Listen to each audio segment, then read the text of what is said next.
Very good morning to you. Welcome to The Big Issue on 97.3 City FM, on Channel 1 Television, and on our socials. My name is Selorm Adonoo. This is your platform for incisive analysis and riveting conversation. We come your way every Saturday morning, and it's a place where we discuss the topical matters in the week which made news with our guests who are very insightful and have views on the matters that will leave you very insightful in the end.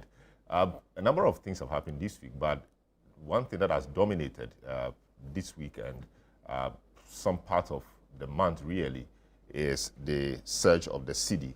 The Ghana cedi has become one of the most powerful currencies across the world. Indeed, it is one of the fastest performing or best performing currencies in Africa and largely in the world. A lot has been attributed to this surge. Others attribute this to global happenings, and others also say that there are domestic matters that have largely contributed to this week. So we'll look at a review of the cedi's performance for the past week and the past couple of weeks as well, and try to understand why the cedi is behaving the way it is behaving. It's behaving quite well, and see whether there is anything we can do to sustain this. What does this mean for our traders? What does this mean for our pockets? Traders have been called upon to reduce the prices of their wares. They say that they need some time because they have old stock they bought at high prices because the dollar at the time was higher. And so the stock they have now, or the goods they have in store now, were not affected by the performance of the cedi, how the cedi is appreciating against the dollar. And so we should give them some time. When they run out of, or they go, when they run out of this consignment, they go take new ones. Those new ones will reflect the happenings on the exchange market front.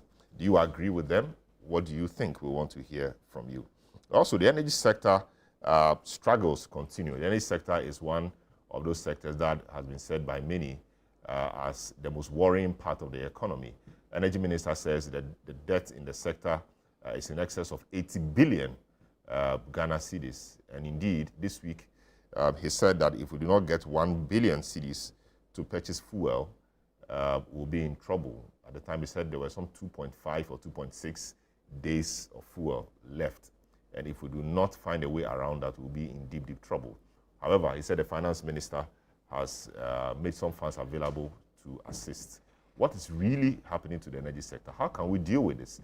It's a discussion we've had many times, but is there something we can do quickly to ensure that the sector does not lead to the collapse of the economy?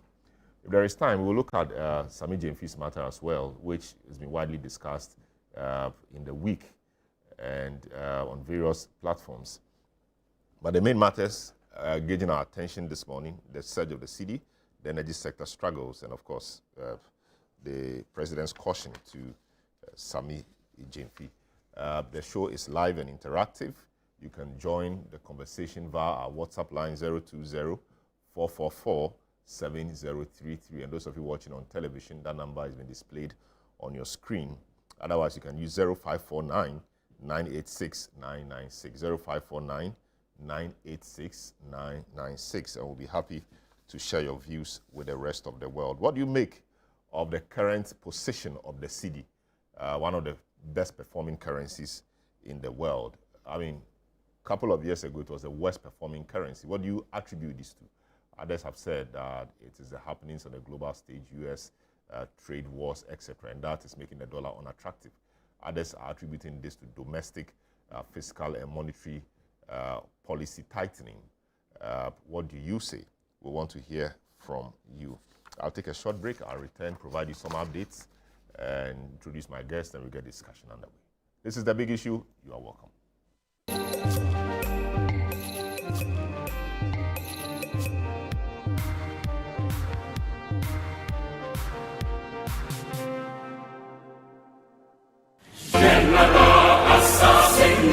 Calling all farmers, agribusinesses, and innovators, this is your chance to shine. Channel 1 TV invites you to exhibit at Agri Fair 2025, one of Ghana's largest agricultural exhibitions. From Friday 20th to Sunday the 22nd of June, the A4 Sutherland Children's Park in Accra will come alive with the very best from Ghana's agribusiness sector. Are you a farmer with fresh produce of any kind? Be it crops, livestock or poultry, fisheries or aquaculture, or you're a supplier of agro inputs and processing machinery? This is your platform to connect with the world. AgriFair 2025 is more than an exhibition. Showcase your fresh produce, share your expertise and experience, and grow your business. So, to all farmers with fresh produce, livestock or poultry, fisheries or aquaculture products, come, sell, network, and expand your business. AgriFair 2025, where culture meets innovation. Register now to secure your spot. Call us on 0205 973 973. Come one,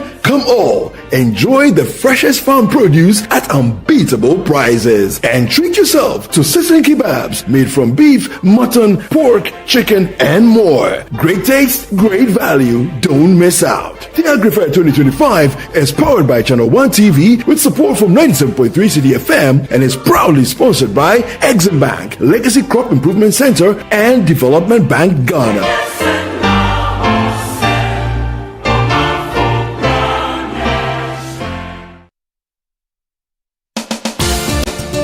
Where politics meets power, where the tough questions are asked, welcome to Face to Face.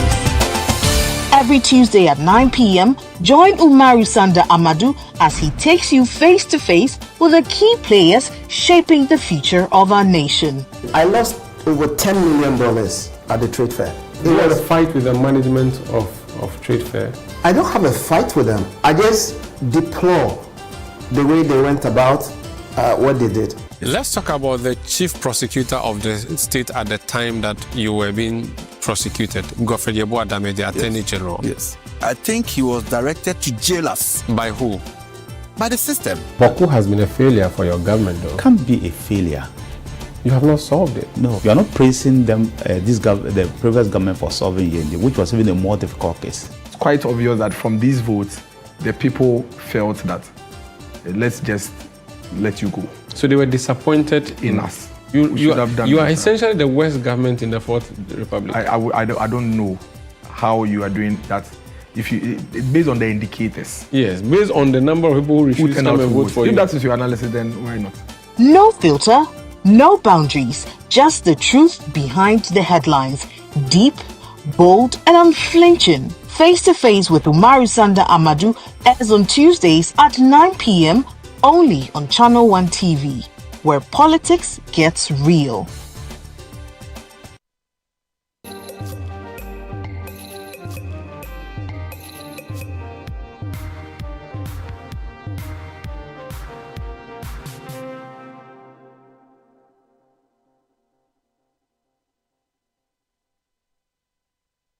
You're welcome back. This is the big issue on 97.3 City FM. We're also live on Channel 1 Television.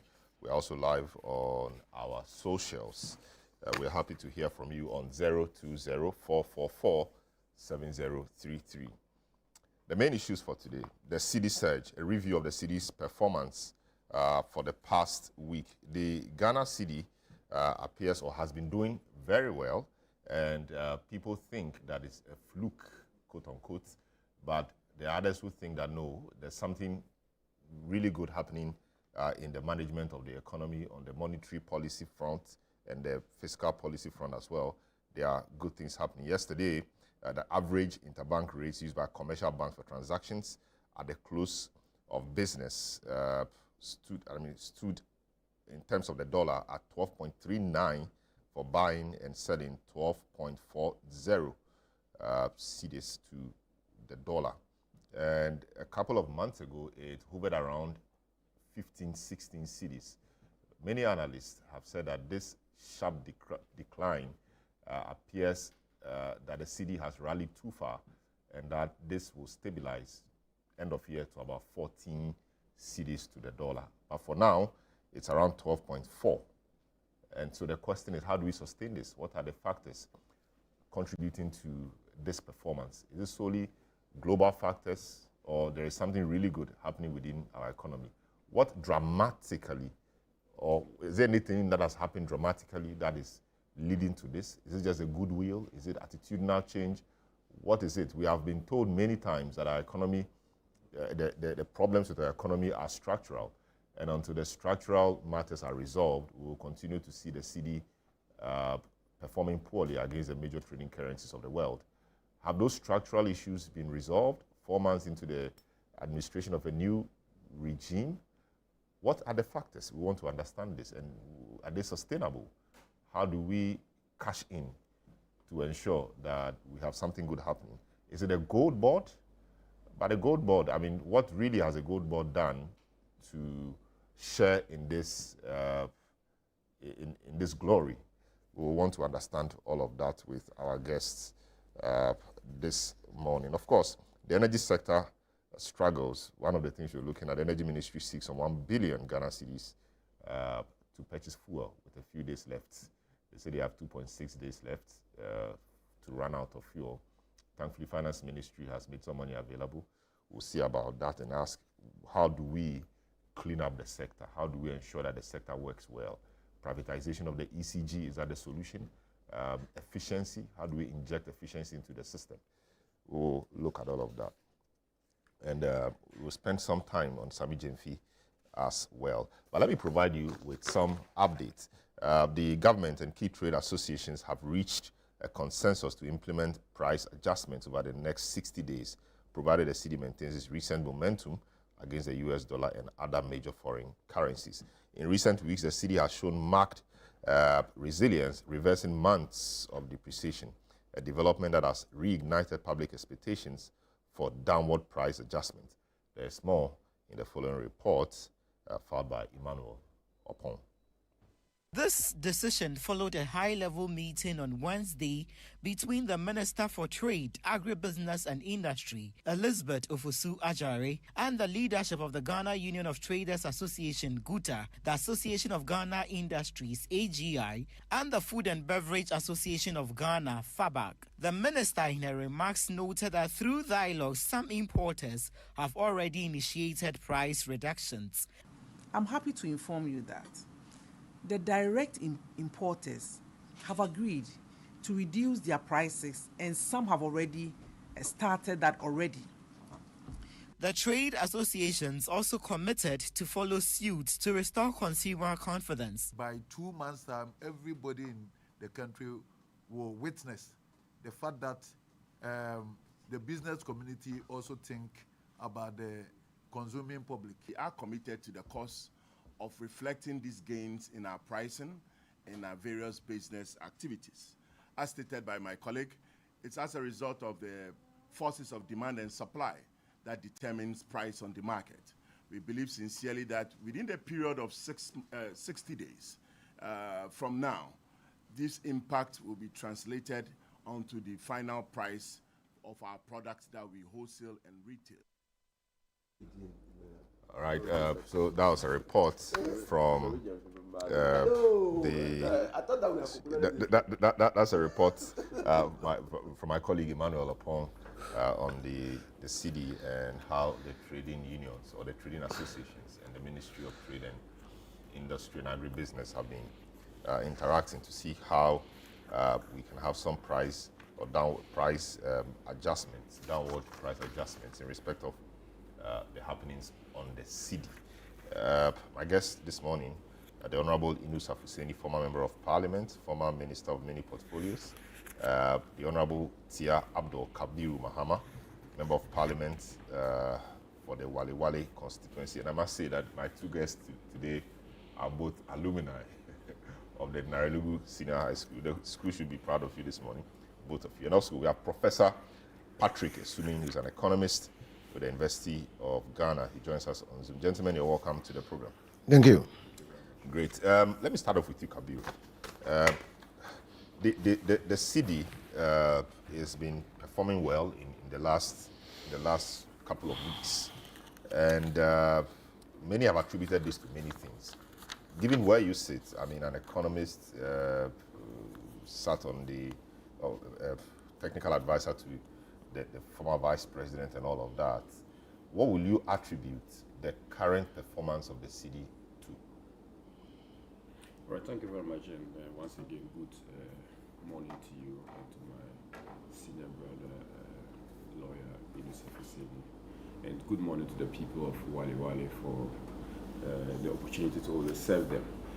Salom, the issue of the dollar depreciating or losing value against the CD is a factor of both domestic and external factors. And when you analyze the dollar situation, you cannot just pinpoint one single reason why the CD is appreciating against the dollar. There is what I term the confluence of factors that will have occasioned this, just like any other economic factor. And that modelers or people who run this particular analysis, they throw in some of the factors and try to determine which of these factors has significant correlation with the movement of the CD.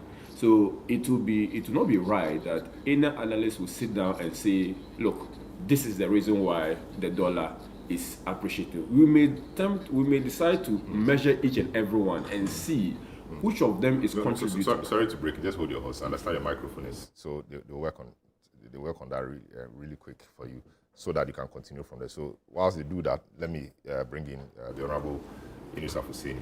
Many have been praising your government for stabilizing the city. What have you been doing differently? Can we say that what is happening now is due to prudent economic management, or there are other factors that are contributing to this, for which reason we can say that the performance of the city, as we see now, may not be sustainable? Senator Salom.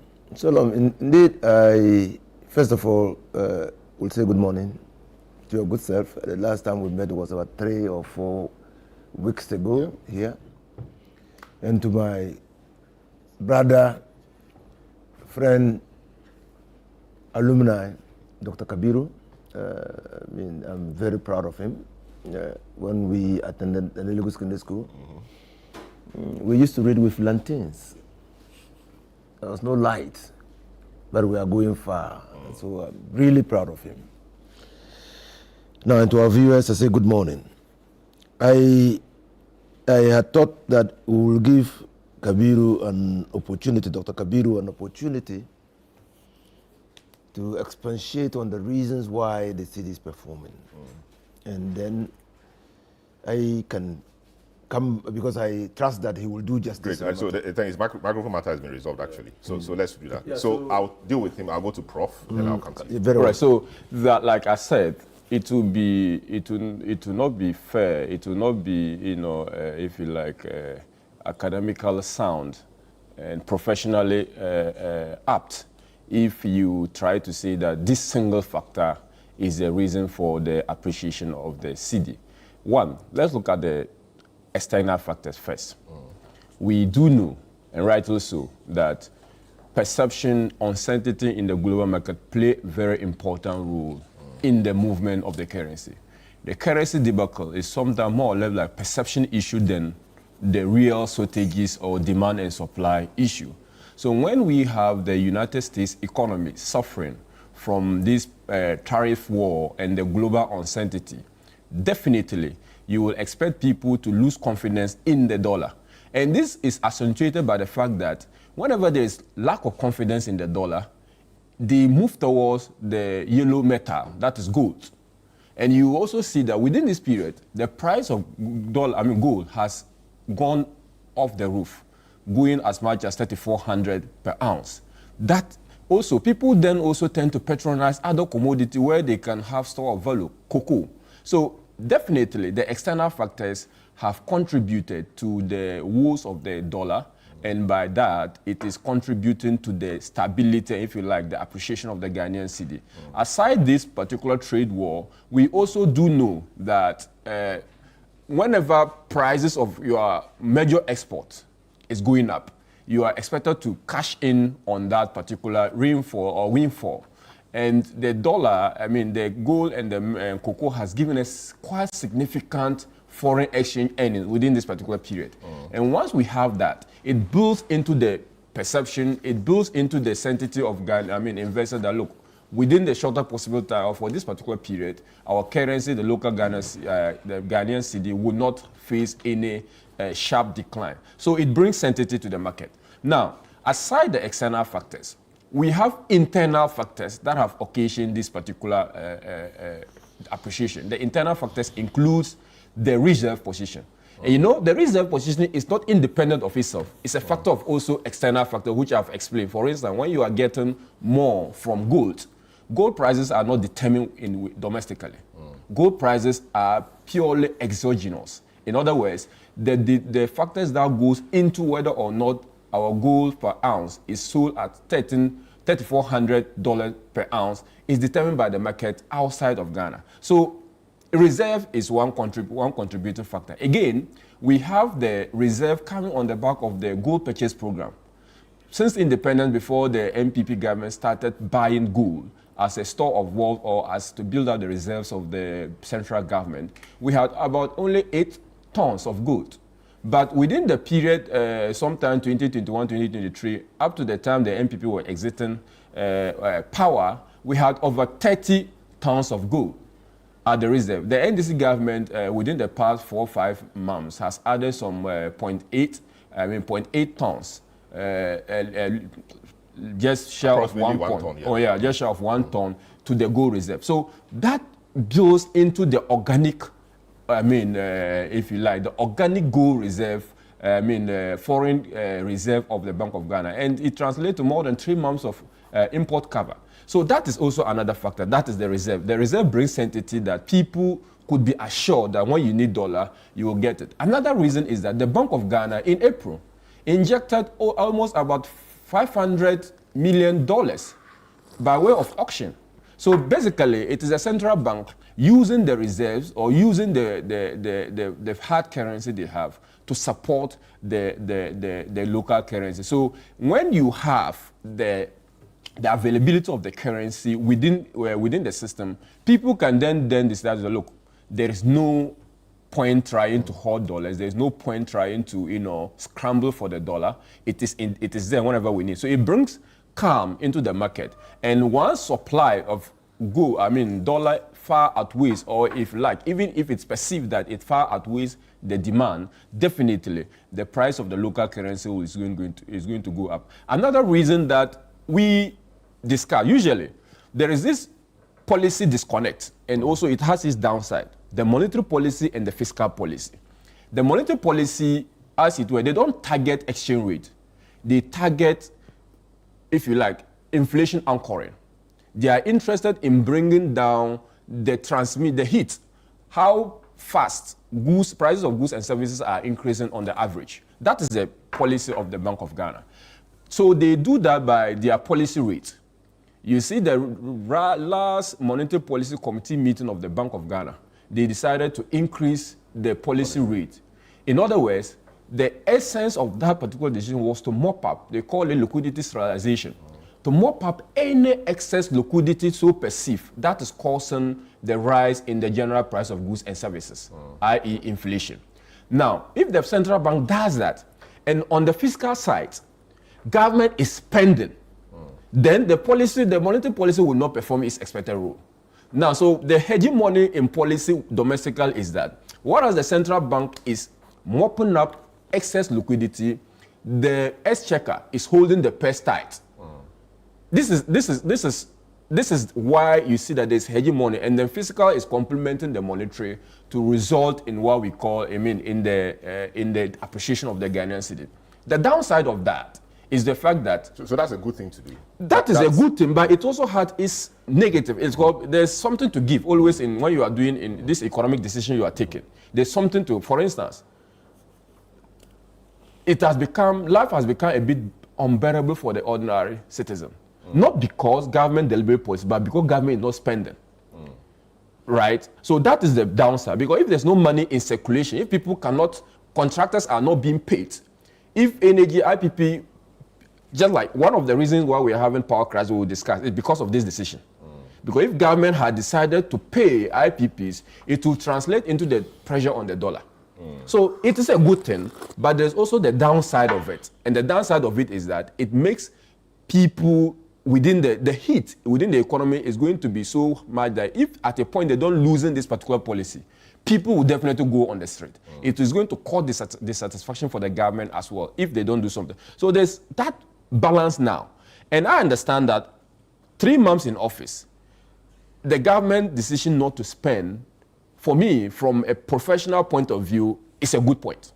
That they are limiting the rate at which government spends. Fiscal consolidation is one of the things that we've been wanting as economists and as professionals to do. But there must be a point that you have to hold the brake. At what point? If that point comes, and then the pressure begins to now mount on the Ghanaian city, what would happen? So currently, that is the fiscal part that is helping. If Mr. Atuforsen decides to say that I'm now going to pay contractors, because since they came to office, not even one single contractor has been paid. If they decide to say that I'm going to pay loans, because there's moratorium on the payment of loans, definitely there's going to be pressure on the Ghanaian city because they will now be demanding dollar than the city. If Mr. Atuforsen decides to say that, well, we are also now opening up to do more projects, i.e. engage more contractors and giving them mobilization to go to site, there's going to be pressure on the Ghanaian city. So, for me, domestic policies are contributing. And domestic policies are contributing much so, especially so the rate at which the city is appreciating. If left to the external factors, we will have some stability, but we will not have experienced this sharp decline in the dollar. Yeah. But there's also one thing that we must also admit. Despite the official rates, they seem not to be dollars with the bank. If you go to the bank, if anyone can do a test, go to his bank with 10,000 Ghana cedis, say you want to buy an equivalent of $10,000, you are likely to be told that they don't have. I don't know whether it's a collusion between the banks and then the black market. It is not something I can forthright say. But you are likely to get the dollar in the black market rate. And the rate that is quoted there is 14, it's not tough. It's not even 13. Right? So that disconnect, that policy disconnect, is not even peculiar to this government. And I must admit, it's not peculiar to this government. Whenever we are having some gains in the currency, the black market does not respond. And that is where the dollar is. Like my friend Adongo said, Bank of Ghana is holding the rate, whilst Abuja is holding the dollar. So where the dollar is, that mechanism, and I made a comment 2 days or 3 days ago, alluding to the fact that I bought something online, okay, using my bank, commercial bank. At the time, Bank of Ghana was quoting maybe 13. They charged me 14.1 to the dollar to the cedi to the dollar. Using the interbank rate? So the interbank rate, I have also decided, I've asked my research assistant to give me averages of the banks. For the past 3 days, I've been doing it. I took about 21 commercial banks in the country. They are selling and they are buying of the dollar. I tried to do the weight of this particular difference. Truly, the difference between the figures I get from that of the Bank of Ghana is around maybe 0.5 cedi difference, which definitely, is understandable, where if I have a rate difference from the Bank of Ghana rate of around 50 pesos, I will understand where the difference, because sometimes they use weighted average. So I will not have so much issue with that because it's within the range. But when I compare their rate to the black market rate, where the dollar is, there's a sharp and vast difference. And that is where probably sometimes the policy and the gains do not necessarily translate into prices of goods, or do not necessarily translate into the living standards of the people, or into the cost of living of people, or the cost of doing businesses. And that is the point I think that the government would have to look at in this whole issue. So basically, domestic factors are contributing. There are also the external factors. Now we have the United States now having trade agreement with China and with several other countries. Would that play into the dollar cedi war domestically? Definitely that would. To what extent would that affect our Ghanaian cedi? Depends on the level of reserves we have, right? Those are the questions. Now, if we have reserves, energy payments alone is close to 2 billion, right? And over the past 3-4 months, the government has only added about $500 million to the reserve. So it means that even if we are going to pay our debt, then we are going to eat into our reserves, and perception of the dollar CD war would then also kick in. So definitely, we are not doing anything. And for me, with the greatest respect, any finance minister can do what Mr. Atufo has decided not to spend. Okay, that is it will come at a political cost, which goes into the what you call commitment of government. I mean, admittedly, it will go into the commitment of government, but it doesn't. It is not any magic wand. And if you remember, just 3 months ago, we discussed on this platform and other platform when this economy was discussed as criminally mismanaged, right? So one would have expected that some cogent policy decisions would have been measured. And if you look at the Bank of Ghana too, Bank of Ghana has not done anything significant apart from raising the monetary policy. Aside that, they've not done anything. Okay, one may say that, okay, once I raise it and it coincides with the policy directive and it's making my policy, my exchange rate appreciate, it's a good thing. You must commend me because other people have done it and it hasn't resulted in the gains. The Bank of Ghana may want to argue that. But I say that over the past, former governors have done the same thing, but it has not resulted. And the catch here is that the fiscal policy is acting the same manner as the monetary policy is acting. And that policy convergence. That policy convergence is what is resulting to these particular gains we are having. Great. Prof, welcome once again to the program. Good to have you as always. I'm just looking at an ABSA market, Ghana market insight, and they say they believe that the cedi has rallied too far. They generally expect that, the cedi will close the year at around 14.16 to the dollar. When they did this study, the rate was 13 cedis, 13.05 to the dollar. Now it's gone down further to 12.4 to the dollar. The question to you is, do you share the view that the cedi has rallied too far? Morning, and good morning to my colleagues and friends in the studio. Yeah, so I think to start off, to answer the question directly, I don't think that you end the year with the cedi trading what is currently trading against the US dollar. I don't expect for a minute that that's where we are going to be.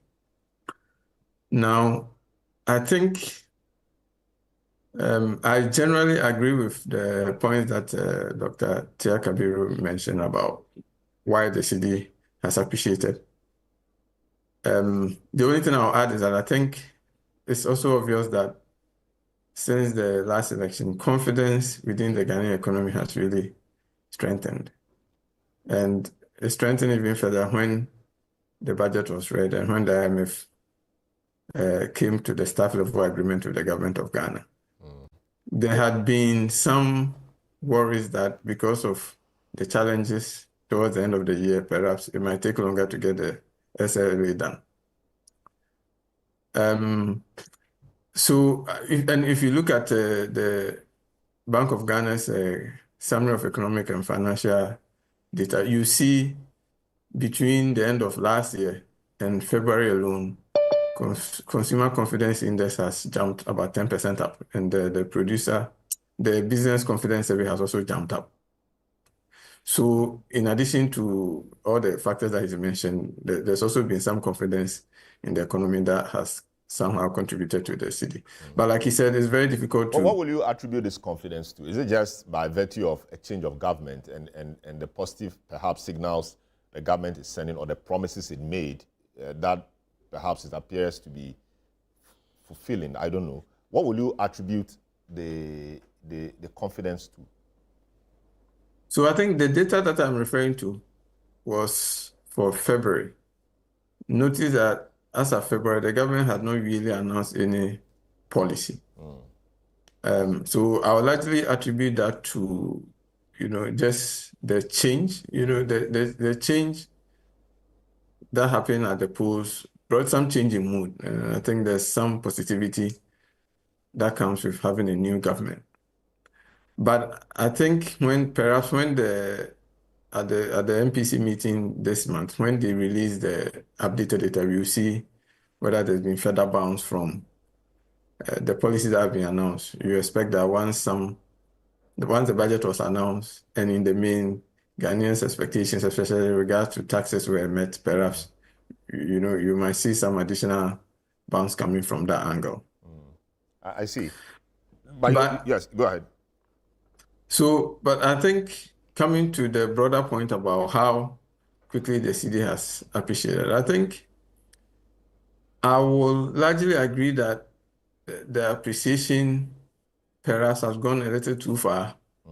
But even more importantly, I think that making the currency appreciate so quickly or so sharply over a short period, I'm not sure it's such a clever thing to do, because it is as much volatility to see the currency appreciate so quickly, so sharply in a short period, as it is when it goes the other way. When the currency depreciates so quickly and so sharply in a short period, you see the concerns that comes with uncertainty. In some sense, it's the same thing that is happening. I think even if you wanted the cedi to appreciate, I would have preferred that it was more slow and steady than to let it jump very quickly. Then the broader question is, do we really want the cedi to appreciate to the level that it is? I think that in the main, what markets want is stability. So, and you notice that over the last 6 to 9 months or so, it's been kind of stable around the 15 to 16 range. And I'm sure many businesses would have planned their year expecting that that's where the currency is going to be. So to see this sharp appreciation in that short period, for me, I'm not sure that that is the best use of our reserves. I would have preferred that, yes, some external factors are helping stabilize the cedi. And then, of course, the policy change with regards to, the decision to accumulate more dollar reserves, more gold reserves have helped. But I wouldn't have expected that now would be the time to kind of liquidate some of that position to support the cedi, or pump the amount of dollars that the BOG has done in the last month. So it's not like we're in a period where the cedi was under pressure, for which you needed to pump dollars to support it. So I would have preferred that even if you wanted the cedi to appreciate, it would have been slow and a little steady, and definitely not to this extent, so that we could hold of more reserves. Because, when things turn around for the advanced countries' economies, some level of pressure will come on the cedi, for sure. And, starting from next year, when our external debt service payment ramps up, you should also expect that some additional pressure will come. So I would have preferred that perhaps we held more of our reserves and held the position, so that it will allow us to keep the cedi more stable around the 15 range for much, much longer. And I think that also would have brought the flexibility that, the predictability that businesses would expect. I see. Great. The rate, as I alluded to earlier, it's on your screen now. The Bank of Ghana daily exchange rate, Friday, 16 May 2025. We see the USD buying for 12.39, selling for 12.41 or 4062. Pounds and other currencies also taking a cue from what the cedi is doing to the dollar. So that's where we are now. And Prof is saying that he doesn't think it's it's not very smart to let it appreciate this quickly. He would have preferred a slower appreciation so that there's some stability in this. Let me come to the Honorable Yunusaf Hussaini. Interesting things that Professor and Doctor have said. What is the thinking? You think it's a smart thing to make it appreciate this much? Shoring up, the forex auctions, etc., putting in more dollars in the system, amongst other things. Of course, you also made a point that the government is not spending, and that's also part of the reason why the cedi appears to be appreciating. Putting all of this together, monetary policy, fiscal policy, you think it's a wise thing to get it to appreciate this much?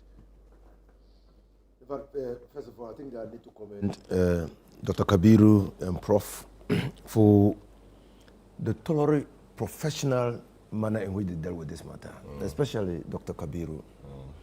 Because he was a political. I was very keen on spotting political jabs, but I see that initially when I came here, I said, and I saw him, I said, but why do you bring me to? Because, but I think that my presence is good because he's been very, very, very professional, and I largely agree with him and Professor on the combination of factors that have brought about this change in the value of the city in this country in this short period of time. But I think that it's the congruence of the monetary and fiscal policy of government that is driving the change in value of the city, the strengthening of the city. I do that because I think that when you look at the West African sub-region, the exogenous factors affect all the West African sub-region.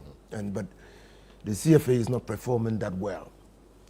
Neither is the Nigerian Naira performing that well. So even on the African continent itself, the Kenyan shilling, the Ugandan shilling, the Tanzanian shilling, even the Egyptian pound are not doing so well. The South African rand is doing well, but not as well as the city.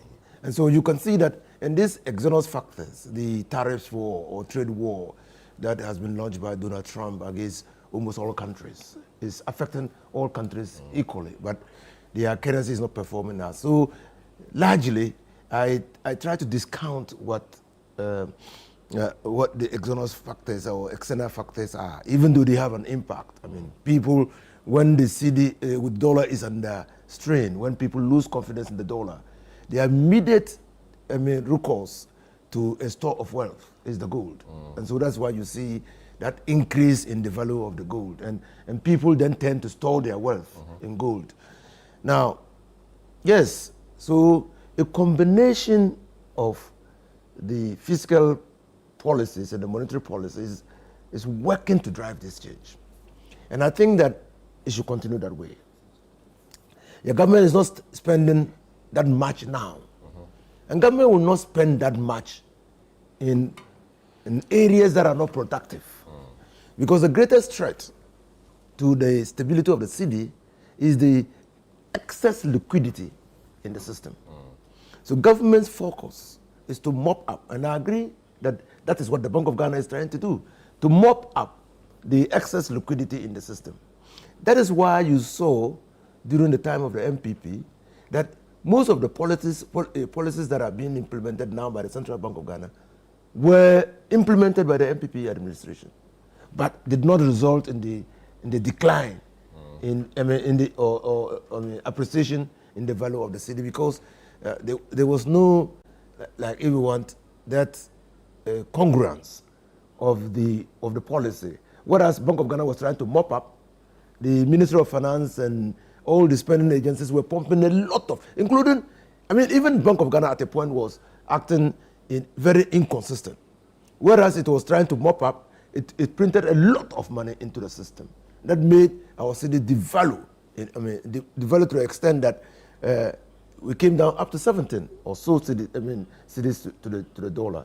And so, yes, government will spend. Kabiru, government will spend. The government is going to spend in productive areas. And you can see the indication. Yesterday, or the day before yesterday, they swore in the governing board of the Cocoa Board. And you heard what the minister said. We are going to acquire 200,000 hectares of land for the purposes of cocoa. Well, that should give an indication of how government is thinking. We're going to spend. Acquiring that land is expenditure. The seedling and everything is expenditure. But it's going to be productive. We are able to restore the cocoa industry to the position in which it was, even if for a period of time. That will guarantee us, a return that will show up the value of the city, productive area. We're going to, the big push, we're going to spend, and we're going to spend in areas that will lead to growth poles. So, for instance, your area, the northeast area, and particularly the Yakba area, has the potential of providing about a third or if you want a half of the rice needs of this country. So, but what do we see? The roads are not good. And so when the rice is in session, the rice is harvested, it stays there. 4 years ago, under Agria, from Bisi Valley, the rice was harvested and locked up there, got rotten.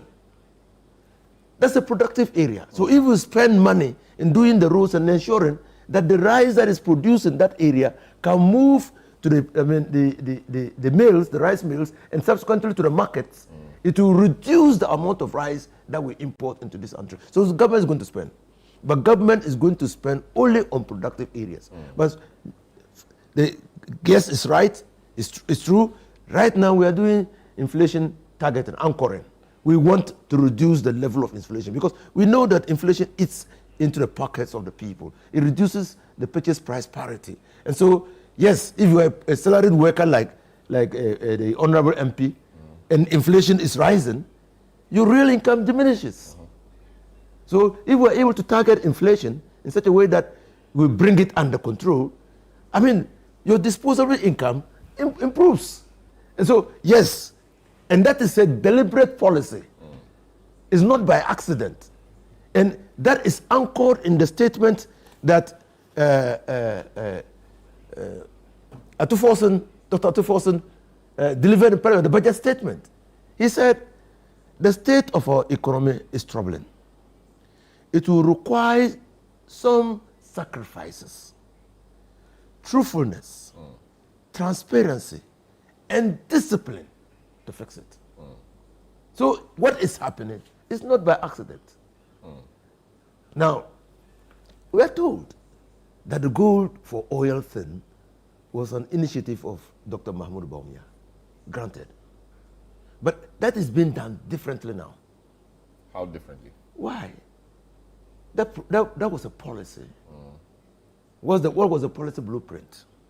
How much money was used to buy the gold? Who were responsible for buying the gold? Opacity. What was the legal regime that underpinned the whole policy? Nothing. We just got up one day and we heard the government was pursuing a policy of gold for oil. Government was buying gold. How much money did the government of Ghana use to buy the 30 tons of gold? How much? Where did the money come from? Did we get value for money? Now, what is happening under the NDC government is totally different. I mean, it opens up. So today in Parliament, Kabiru can file a question.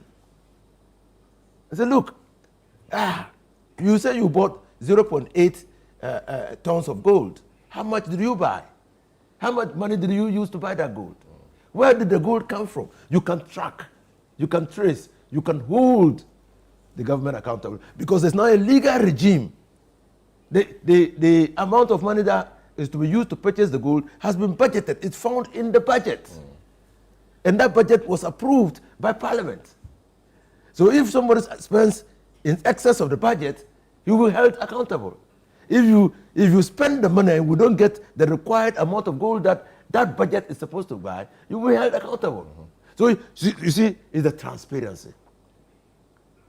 The discipline of ensuring that all the payments, all the contracts, those with commencement and non-commencement certificates ought to be resolved so that we know the real state of the debt situation of this country before payment can be done. It's also part of it. If not, we would have simply, as a government, we would have simply... How about the counter-argument that not paying them, brings hardship because it doesn't appear like there's enough money circulating in the system because the government is holding on to it with the excuse that they are auditing road contracts, etc., to be sure how much we owe before. It's a good thing. But doing it within an extended period of time also has consequences. That is, the cost of living or the hardship in the country will be quite unbearable. I totally appreciate the fact that contractors go to the banks, financial institutions to borrow money to execute contracts. And then when payment is delayed, not only do they expose themselves to harassing conduct of financiers, but they also come under very difficult circumstances because their workers, they can't pay their workers. I totally understand. But it is a necessary thing we have to do. MPP did that, exactly that. But I said that because they held on to about 6 months. You know, I was in the road sector. I was You're a road minister, 6 months before they started paying. 6 months. But what they didn't do was that while they were not paying contractors, and MPP never paid contractors for the 8 years. Some contractors for the 8 years. That is still also. Yes. Yes. Some contractors were not Some paid for contractors. 8 years. Yes. So no contractors. So No, some contractors. Some I said some contractors. contractors. I said some contractors. Yes, you said some, yeah. I said some contractors from Euro. For the 8 years, they never paid some contractors. Really? Yes. That's correct? Yes, it's correct. No, there is a reason why some Yes. contractors will Because there not were pay. issues. One, there are issues. Two, they process their payment to either the road fund. The road fund has released only some money, and they prioritize some payment, leaving some people. So it's like some contractors were at the mercy of a system, and it happens every government. We can go back to the NDC government and we tell some we're not paid throughout the period. So because of the discretion in the payment of contractors, he knows, he's been there. When it's time for payment, we'll bring lists to him. He will prioritize those particular lists over the ordinary Ghanaians. So this was the reason. But I didn't do that. Yeah. I didn't do that because and Kabiru and I pray that this current minister will not do that. I didn't do that because I was keenly aware of the fact that no contractor has money under his bed and goes under his bed to take money to execute contracts. Go to the bank. They go to the bank. And when you delay payment, you erode the value of the contracts. That's why you can actually link shoddy work to delayed payments. Okay? So the contractor will have to make a lot of profit in anticipation of the delayed payments. When the payment is not done over an 8-year period, that money is gone. It's gone. Now, what they didn't do right was that while they kept the audit process ongoing for 6 months, they were giving out new contracts. So when finally they decided to pay, they pumped a lot of liquidity into the system. So we are not going to do that. It will require discipline. That yes, those who ought to be paid will be paid, even if it means sitting down with the contractors and agreeing on terms of payment. We will have to, because the inflation targeting regime that is being pursued is being pursued for the interest of the state, and particularly salaried workers.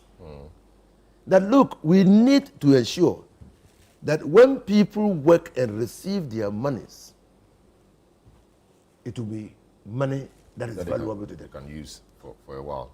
The value of the money will not be eroded by inflation. Then finally, and even though nobody said this, I've heard others say, oh, the NDC, and if in fact, Kabiru said part of it, that any finance minister could do what Atu is doing. But why didn't they do that? Why didn't Ofurata do that? No, he had other issues. Yeah, COVID, there was... No. COVID brought in more... COVID brought in more resources than what we could even get in normal times. COVID brought in more than $3 billion of resources. Now, that was even external. The resources that we were able to mobilize internally was another about $1 billion internally. I mean, if you add central bank's reliefs to government, you will come to realize that COVID was a blessing to the MPP government because they got a lot of resources. But what did they do with those resources? Kabiru disagrees. A quick one before I bring in the... so my senior brother made a lot of political statements, and whilst he was commending us for staying professional, he put on a lot of political statements. And for instance, I just want to make some clarity here. The gold purchase program is different from the arrangement by the gold board. We shouldn't be confusing the two. The gold purchase program was an initiative of the central bank for the purposes of increasing the reserves. Even as we have gold board, that initiative is still ongoing by the central bank. The only difference now is that instead of the Bank of Ghana buying the gold themselves that they used to do, they are not buying it from the gold board. Yeah. That is not to say that whatever the gold board acquires, it goes to the central bank. The gold board, for instance, the 279 million we gave them was for purposes of trading in gold. Gold, yes. Right? It's Yes. not for gold purchase program. It is not for gold purchase program by the central government. Yes. So that difference. And our regulatory regime is still the same. So to say that there was opacity, there was no clarity, there was no transparency as to how the gold purchase program was done is to be political with the issue. Because really? there was clear transparency, and even the IMF came to town. One of the issues they have, the near transparency, which was explained to them, was on the gold purchase program. So it's not the case that they were doing half as. And let me explain. When we did that program, all small-scale mining companies were to sell their goods to the BOG.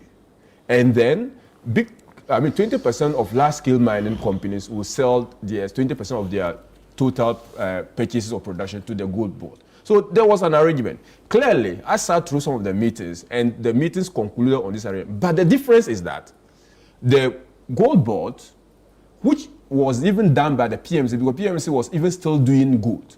The only difference now is that there is a legislation and a monopoly vesting every single product mine in one authority.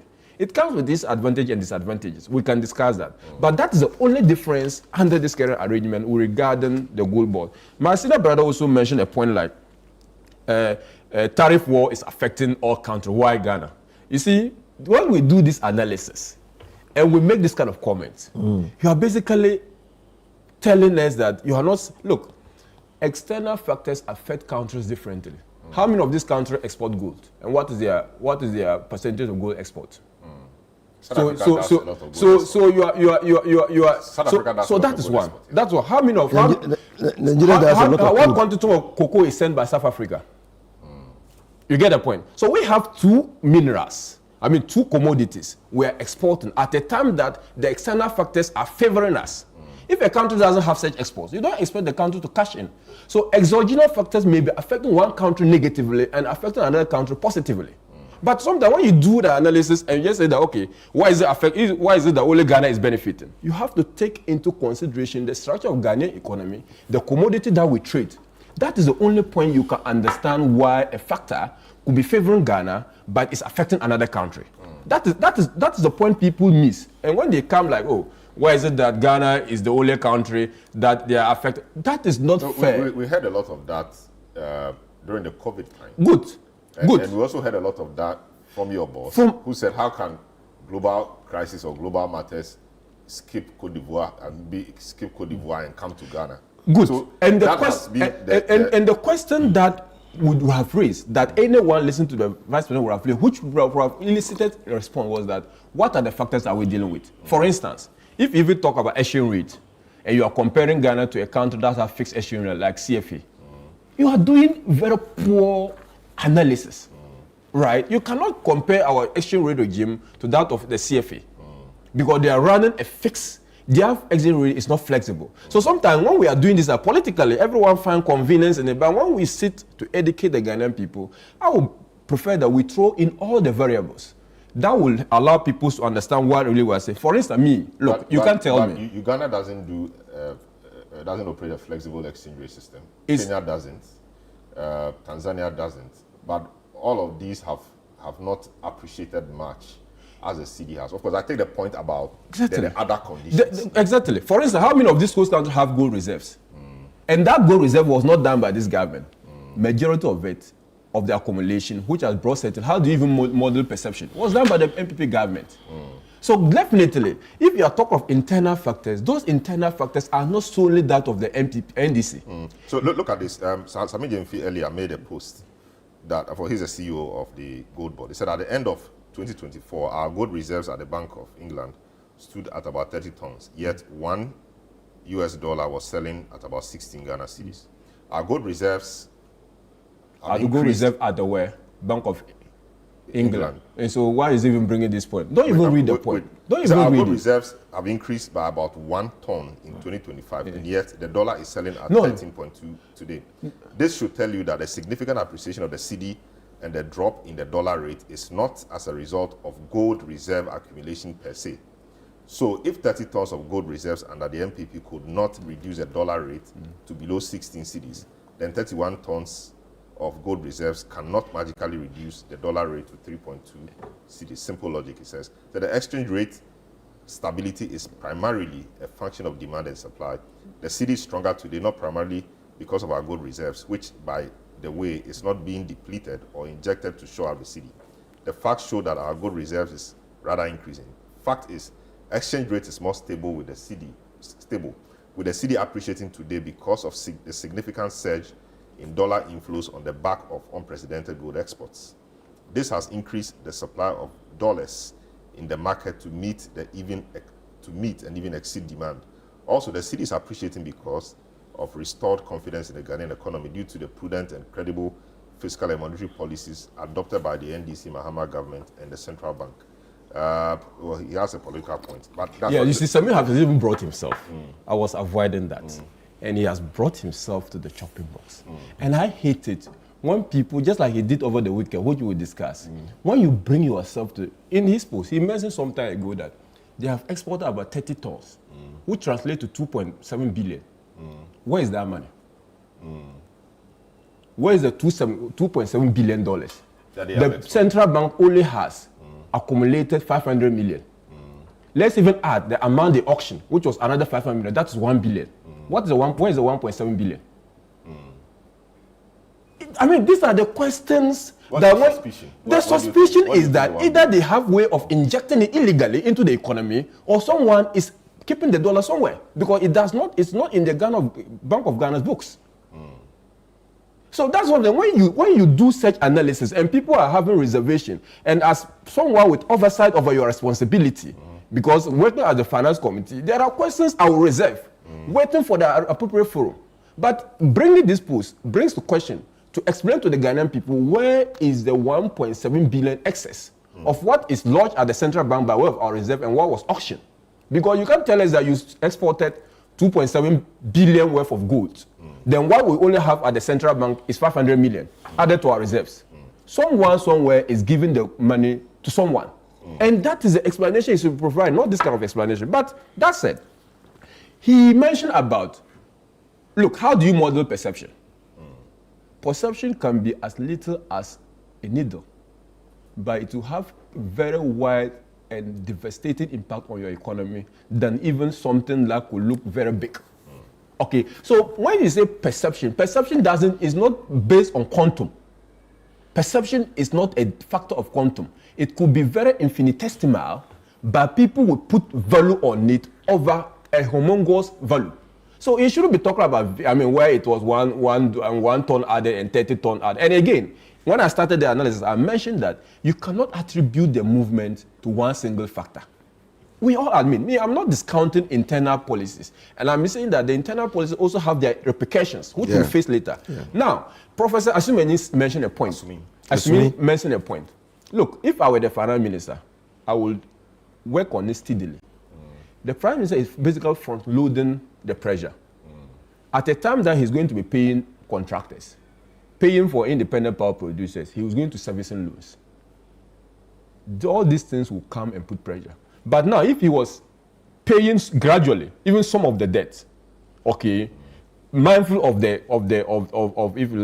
mindful of the balance, paying some of the debt, he was not going to put pressure on him in 2022. Because in 2022, my prediction is that the dollar, if it ends 15 this year, we are going to do 16.5 or 17 by the close of 2026 because of the pressure that is going to be on him. Very well. Okay, so these are the factors that we need. And lastly, you cannot owe and go around in town claiming that you are doing well. You have to first settle your debt. And if you say the finance minister is good, if the finance minister is saying that, if he's saying that they are going to spend, I agree. You have to spend on productive sector. But the amount you are owing, some of them were done in the productive sector. You have to pay. If you don't pay and you are holding people's money and you are in town saying that I am doing so well, that is not how you should be seen paying your debt and then be seen managing your debt with your opulence. Then people can then begin to say that, well, he's really doing well because he's servicing his debt. But you cannot be owing people and you want people to then praise you that, oh, I'm managing, you are starving me, you are robbing Paul to pay Peter, and you then say that Paul should not complain because Peter is doing well. That is not how we manage economy. I mean, design an act of balancing between the two. And I think that the finance minister has not done that so far. He has not balanced between satisfying obligations that are expected of him. Auditing is not an excuse. Because there are some of the debt that has been audited and certified. You can start paying those. You can say that you will pay those. For instance, look, we'll come to IPPs. Why is Mr. Jinapo crying? He's crying because Car Power alone has 400 million. He's crying because you left him huge debt. I'm saying he's crying because Car Power has 400 million. Every government owes some debts. And they pay to keep the light on.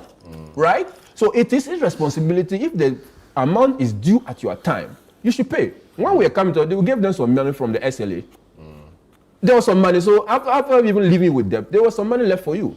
So you cannot just say that we left you debt, so therefore you are not going to pay. There was also some resources left. And the last point I just want to make is that it's not a case. As my brother mentioned that COVID gave us more resources than expenditure. It's not true. Really? Now, let's quantify the cost of COVID. Went into the free everything that they give under COVID. The hospitals that let's wait. But that was a policy of government. Let me come. The water. How many months did you get? No, whatever month it was at a cost to the state. I'm mentioning all the order. But you are losing the argument, Salom. Well, it's not about the length. It's about the cost. That's what we are focused. It's not about how long it could be for one day, but the cost of it goes into. But that was a policy choice. No, I agree. So don't say that. I'm not discounting. I'm not having issue with the policy choice. Every government has a policy. But if you say, as a statement of fact, that COVID gave us more money than we spend, so even add the free things, it will be more. Add the free things. No. The cost of hospital, Agenda 111. Where as a result of COVID, because the decision was taken that on the back of COVID, we need to do hospital infrastructure. Aside this, there was tax exemption given to frontline health workers and allowances. That was on the back of COVID. COVID also caused us about the economy, about the size of the economy for that way. We grew by almost 0.5%. So that was the cost of COVID. People don't factor that into the cost of COVID. If your economy was growing about 7% and you are growing 0.5%, the cost of that is there were policy choices. There were policy choices. It is policy choices. But when you make an argument, who bears the thing? I'm not talking about the ultimate responsibility was on the government. But I'm saying that if you sit on radio or on television and say that COVID gave you more money than your expenditure, and I'm saying that it's not true because when you do that, you are limited in your analysis because you fail to factor in the analysis. What? Have you been able to quantify, how much money Ghana may have lost vis-a-vis what Ghana I mean, if you give me 30 minutes, if you give me 1 hour, I could sit down and look at the cost of the economy on COVID. But by now you guys should have done that. No, I'm saying that I could. The monetary authority, people responsible probably would have done that. And if I'm not on the table, you should be in the at a point in time, I was not even, because I was a parliamentary candidate, I was working. So that is explainable. So, but if you give me that, I can give you the cost of COVID. The cost of the economy alone is far more than any money government has received. Irrespective of how much the irrespective of what. So now he mentioned that irrespective of tapping into the stabilization fund, money from the World Bank. Let me tell you why it is that. It is still that because at the end of that year, we posted negative deficit, right? So it means that whatever expenditure you had done for that year far outweighs the revenue you had received. Yeah, that's the starting point. So that's where the prudence comes in. We know how we are not. You can go into the prudence. It's a different discussion. So if I give you money and you go and Salom, you can talk about prudence. It's a different discussion, but you cannot tell me that you gave him more money than I spended the money. I cannot really get the point. You cannot tell me. We can go to the propriety of the expenditure. It's a different discussion that I'm willing to have with you. But you cannot say that. More money. And you blew it on things which are whatever it is, I have spent the money. That is a different discussion. How you spend is a matter. I agree, and I'm saying that. No, Salom, I agree with you that we can go into the propriety of the expenditure. If you want us to discuss the propriety of the expenditure, it's a different discussion we can have. But I'm saying that it is not right to say that you gave me 1 million and the amount you spent was not up to 1 million. No, we didn't say that. That is why, because you said COVID gave us more money than we spent. That's the point you made. So the point you are making is that COVID gave more money and you spent all and spent in excess of that. No, that is the point. That's the point I'm making. I'm saying the COVID brought in solutions. The prudence. We go to the prudence. That's what I'm saying. That if we want to discuss the prudence, we can. I'm saying that COVID gave us money, but the expenditure for that year far outweighs the COVID money. Yes. We are not going into the propriety. The propriety. Whether it was spent rightly or not, it's a different discussion, and I'm willing to have it. So now let's go to the propriety. No, I'm not losing it because you made the point. Let me read some messages. Yeah, a few messages. I'll go to the propriety, and I'm willing to have it. But Toby Dogu says I changed money last week before traveling. I got it at 13 cities to the dollar from Absa Bank.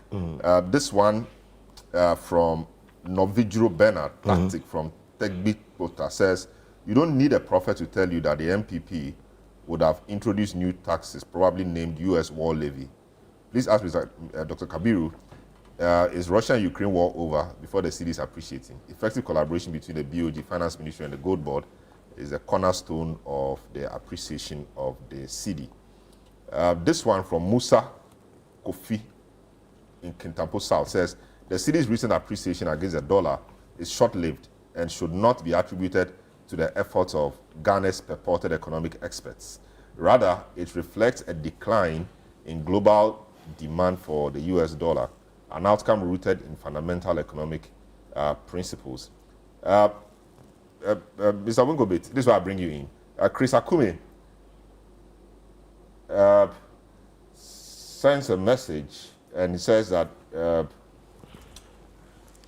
the prices find their own levels according to economic variables. Okay, this one, Anyako Adam Smith says the expectation of Ghanaians that prices of commodities must fall as the dollar falls is unfortunate. It is an expectation which is in a haste. Obviously, it will take some time, 4 months and over, for prices of commodities to reflect the fall of the dollar. Traders fix prices of goods according to the cost of acquisition of the commodity. We should not expect sellers to sell goods at prices below the cost of acquisition. Commodities are not tomatoes, where the fear of it getting rotten will force the vendor to do a forced sale or forced reduction. I think we must massage our expectations for low prices to the immediate future and not now, even if the dollar continues to fall. So yeah, that's from Anyako Adam Smith. Samson Asake Abungobit, Executive Secretary of the Importers and Exporters Association of Ghana. Talk to me about how your members are feeling or cashing in quotes, on this appreciation of the cedi against the dollar. You guys have always complained that the dollar was squeezing the cedi and that was making things very difficult for you guys. Now that the cedi appears to be doing the opposite, I mean squeezing the dollar, how is it translating in the kind of things you do, and what benefits are we likely as the consuming public to get from what your importers and exporters do? Thank you very much. A very big good morning to you and your cherished listeners. Let me say a very big good morning to my two big brothers in the studio there. Former Member of Parliament and former Minister of Road and Highway, Honorable Enusa Kusini, is a big brother and father. Honorable Kabiru, the MP from Honorable Wadawale, is a big brother or younger brother. I don't know whether between myself and Kabiru is senior, but he's so he serves me. So, my brother, I'm happy to be here this morning. Let me say that the business community is embracing the good work put by the current government. Yes, as we do know, that government is a continuation. But however, we need to recognize Bob Marley. Is it Bob Marley who said that where he who fit the cap, let him wear it? Is that, am I right? Yes. He who the cap fits, Salom, let him. He who the cap fits, let him wear it. Yes, Bob Marley. Yeah.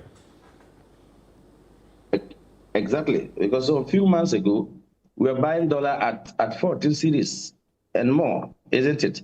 Inflation was hovering between 22, 23, thereabout, some few months ago. In fact, some few years ago, inflation was hovering around 54. We were buying dollars at 16, at 17 cedis. And so if after 4 months or after 3 months, after 5 months, hard work that the new government has put in place to bring sustainability, stability for the past 3 weeks consistently, and we do know that we are now entering into the 4th week, what we can do is to applaud them, to tap them and say, look, let my very good brother, Honorable Kabiru, understand that the previous government that he was part of, that left office a few months ago, Minister of Finance and then Governor of Bank of Ghana were not in talking terms.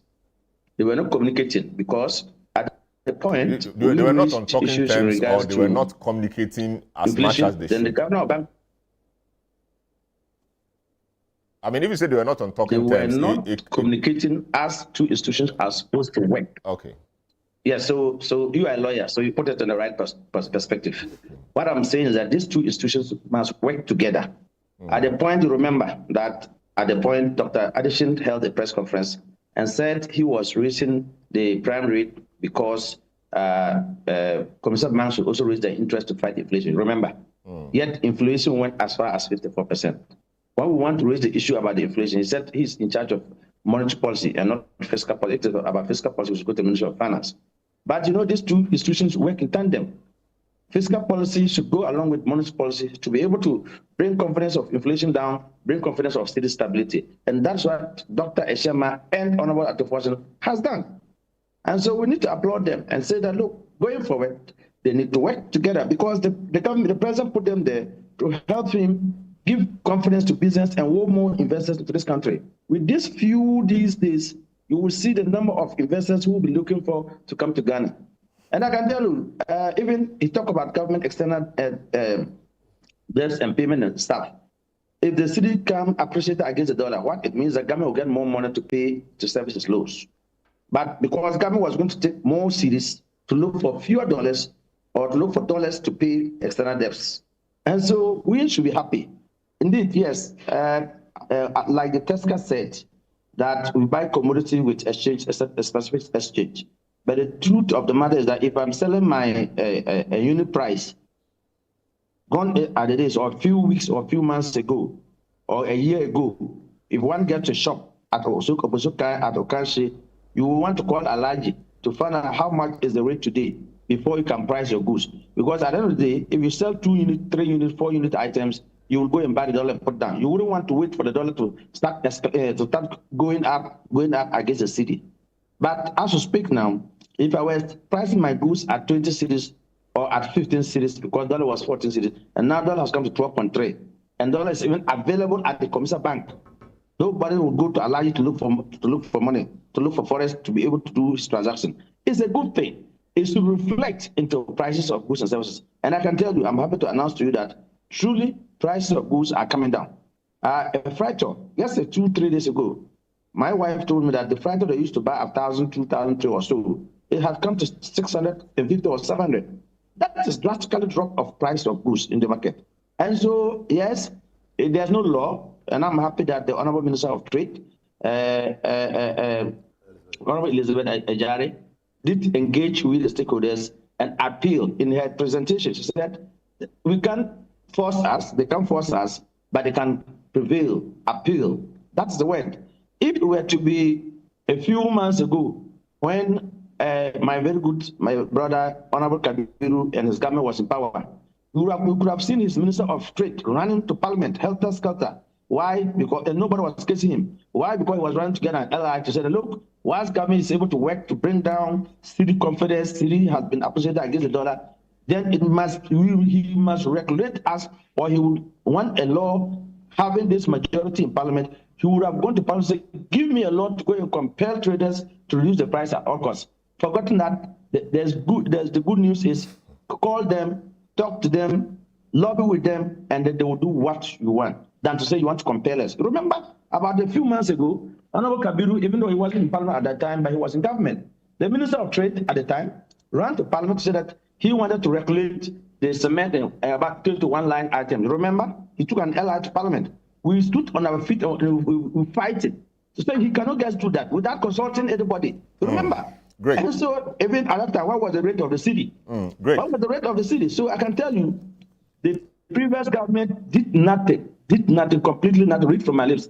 They did nothing to bring confidence of the city. Even at the point, I remember, at the point when the city went as far as 16 cities, I said, I got an interview, and I'm sure if you go to your archive, you see, I said the government deliberately made the city fall flat so that our people who are imported, the importers who are bringing goods to the country, will go to the port. You know, at the port, the customs are using the dollar rate in calculating duty. And so when they use 16 cities and you are paying $20,000 and you are converted to Ghana city, you could see how much money government was making. They were raking that money. But they were killing Ghanaians. They were reducing Ghanaian purchasing power. Yes. So, that was it. Yes. That was the issue. So that led up to many people winding up. Yeah. Very well. Per your analysis. You know, many companies wind up in that period and relocated to Africa and the rest. Remember? Ms. Aringobi, per your analysis, do you think that the appreciation of the cedi is a sustainable? Is sustainable? The analysis around the table today is that, of course, there are external factors and there are domestic factors as well. The external factors may abate at some point. I mean, the tariff war, etc., may come to an end at some point. Let me finish. May come to an end at some point. Our major exports, cocoa, gold, crude, cocoa and gold especially, have seen some appreciation, and that is helping us. It may not continue that way forever. We have not seen any structural change in the economy. So these are just things which may not last for long. I don't know. Per your analysis, have you considered all of that? And is it your conclusion that this trend is sustainable? Is it saying the previous government didn't have gold and cocoa prices that went up high? Is that what it's trying to say? I think the person saying should say this to JSS students, not me. My background is marketing. I did small economics. I did port and shipping at my master's level. We understand where we are. The analysis is that the government has put in prudent measures in place. One, government has been able to cut down ministers from 88 or so, or 83 at the time my brother Kabiru in his government was there, to 60. In fact, as we speak, some ministers do not have deputy ministers. That's one. Government has been able to push so many policies, launch so many policies and programs. And you remember quite recently, the president just inaugurated a committee to talk about Export Accelerated Development Council. You remember? I'm a member to that committee. Because it brought expertise together. The word of whatever political party they come from. You want to have experts to support the government to think about what can we do. We can do more export. Does export in Ghana only lies on cocoa and gold? No. We have no traditional communities that we've not made much noise about it. And I think that we should be talking about how to add on value addition to. And that is why the Minister of Minister of Trade now have the agri-businesses as an agency under the ministry. The issue is to add more additional value to whatever non-traditional commodities that we are producing here and export more. So we are going to look for more export. I'm going to encourage the government that we should look for more export. We should do more traditional export. If you go to the U.S. market now, as we speak, they need even our small mango. One will come from Kabiru, Honorable Fiscal, we are all from the north. I'm from the Bokusat, he's from the Walla northeast. Inusa is from the north region. When you are coming all the way to Wulisi, Bimbla, to Kwanta, your area, coming crossing the Uti and coming down to Hawa, you see plenty of mangoes. We need, what can we do to export more than we bring the forest back? Quite apart from that, I strongly believe that at the point, Honorable Dr. Addison said they were uploading, is it $40 million or how much every 2 weeks to the commercial banks. But the point is the fund will get to the bank. Then in the afternoon, the fund it will go to Alaji. And Alaji now determine the rate. What it means is that my appeal to this current government is that the governor of Bank of Ghana should step up his monitoring team. Him and Dr. Sherman and his two deputies, they should step up monitoring team, say that sometimes they should even disguise themselves as clients. What if they give the forest to the commercial banks? Walk into the commercial banks, ask for forest, and see whether is the forest available in the bank. What we do see, you will go to the commercial bank, you will see their rate crawling. Yet when you put in your money, want to transfer or international transaction, then they'll come back to tell you that you don't have bank. Alaji can have it. Where did Alaji get the forest from? Meanwhile, Governor of Bank of Ghana or meanwhile Bank of Ghana upload this forest to this commercial bank. Yes. So they should be able to make sure that money that goes to the commercial bank to use for trading is to be done internally, not to give it out to Alaji and forcing business community to go to Alaji to go and buy at a higher rate. If the government is able to do this, I can tell you sustainability will be here for us, and we are even praying that during the budget statement, you remember during campaign 2024 election, President Mahama assured us, business community came to port, and that he saw our line items of duties and taxes that we pay. It was about 22 line items. And so when he got blessed and he won the government, he will make sure that they will do rationalization of the fees and charges and taxes at the port for us. We are looking forward to that engagement. Then the other issue is we want to see the government giving them a fixed rate at the port, devoid whether the dollar will go up to 13 tomorrow, the dollar will go up to 14 tomorrow. Let's say the government is saying at the port, customs to use 10 series for the rate. For the next 3 months, for the next 4 months, quarterly, subject to review. That could also bring down a cost of doing business at the port. Then that will reflect into the market, and that will reflect into the purchasing power. Great. As it stands now, Ghanaian. Very well. So yes, thanks so much. Yeah, you want to say something? I think that point has been made. So I wanted to move to Prof. and then bring in Adumaku Kisi Esquire on the other matters. So just hang in there. Prof, I mean, the government is not spending, etc. The view is that the rate at which the appreciation could be slowed down a bit, so that when government begins spending and government begins doing other things, the depreciation may not be very sharp. Sitting where you sit, what do you think is the strategy that government is using? Of course, it's not the first time a thing like this is happening. In 2017, we saw a similar trend around this time. That was how come the former vice president, I think at an event of the 100 days or so, I can't remember, said that the dollar had been locked up and the key had been given to the IGP. It was because the cedi was doing well around the same time against the dollar. So this trend appears to be a bump which comes from the change of government, etc. Of course, this administration may be doing a few things differently that may be contributing to this. How do you think that this process should be managed? That's one. And what else can we do to ensure that this appreciation that we are seeing is generally sustainable, so we do not see a sharp decline or depreciation in the near future? Well, I think that the strategy has been clear, and the accumulation of gold reserves has become an essential component of the strategy. So as has been explained, I think obviously started with the gold purchase program. We've also seen that the gold board has been set up. I think it's going to deal with the marketing side of the gold. I mean, to regulate who can export gold and bring some sanity in that. So I think that part of the strategy is clear. Now, we have to understand that even with the accumulation of gold reserves, if the price of gold starts reducing from its levels, then our reserve position will not be as great as it currently is. And, if the economy starts recovering, then there's always a chance that the price of gold might come down. So while, I think the major difference between the one that we saw before and this is that there's a clear strategy here. There's a clear long-term strategy. I don't think the gold purchase program is going to be stopped. And I think the gold board is able to sanitize the gold marketing space and bring additional gold and additional savings. All of that will help. But I think that we also know that some additional pressures are going to come from 2026. So it's very important that we keep expanding our export base. I mean, so far, our exports have been doing extremely well. It's not just gold, actually. I think cocoa has also done very well, and even non-traditional exports have done well.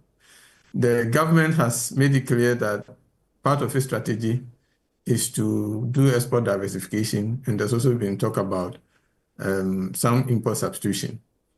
I think for now, we do have some space. I think that if you look at the volume of reserves that have been accumulated and where we are now, I think, in the medium term, at least up to the end of the year, perhaps we'll be able to manage, assuming that we don't allow further appreciation of the currency. Because if you allow the currency to appreciate further, it gets more difficult to stabilize it.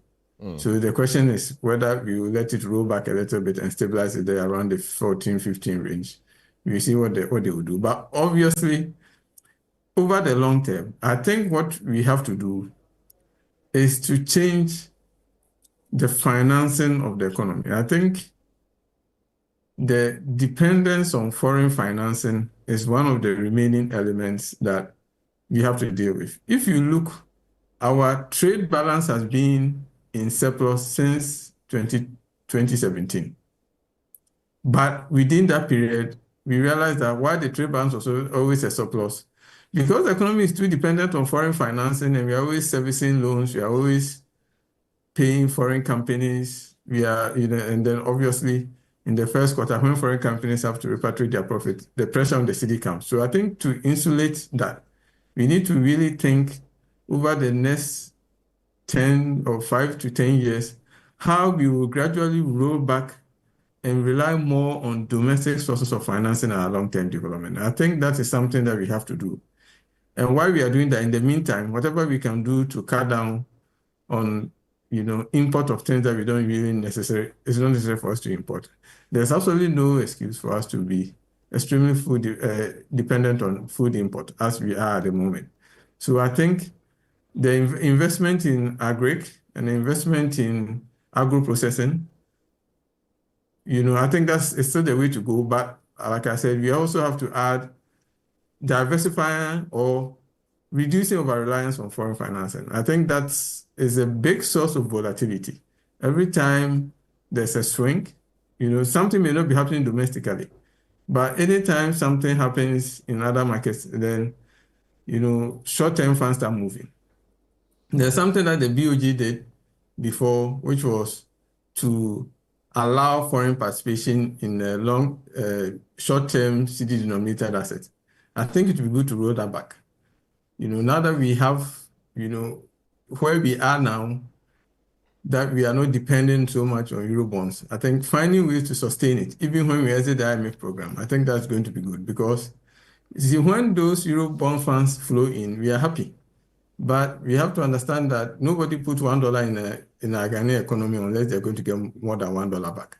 So when it's time for us to service loans, then all the pressure comes again. I think to reduce the volatility once and for all, we should consider that.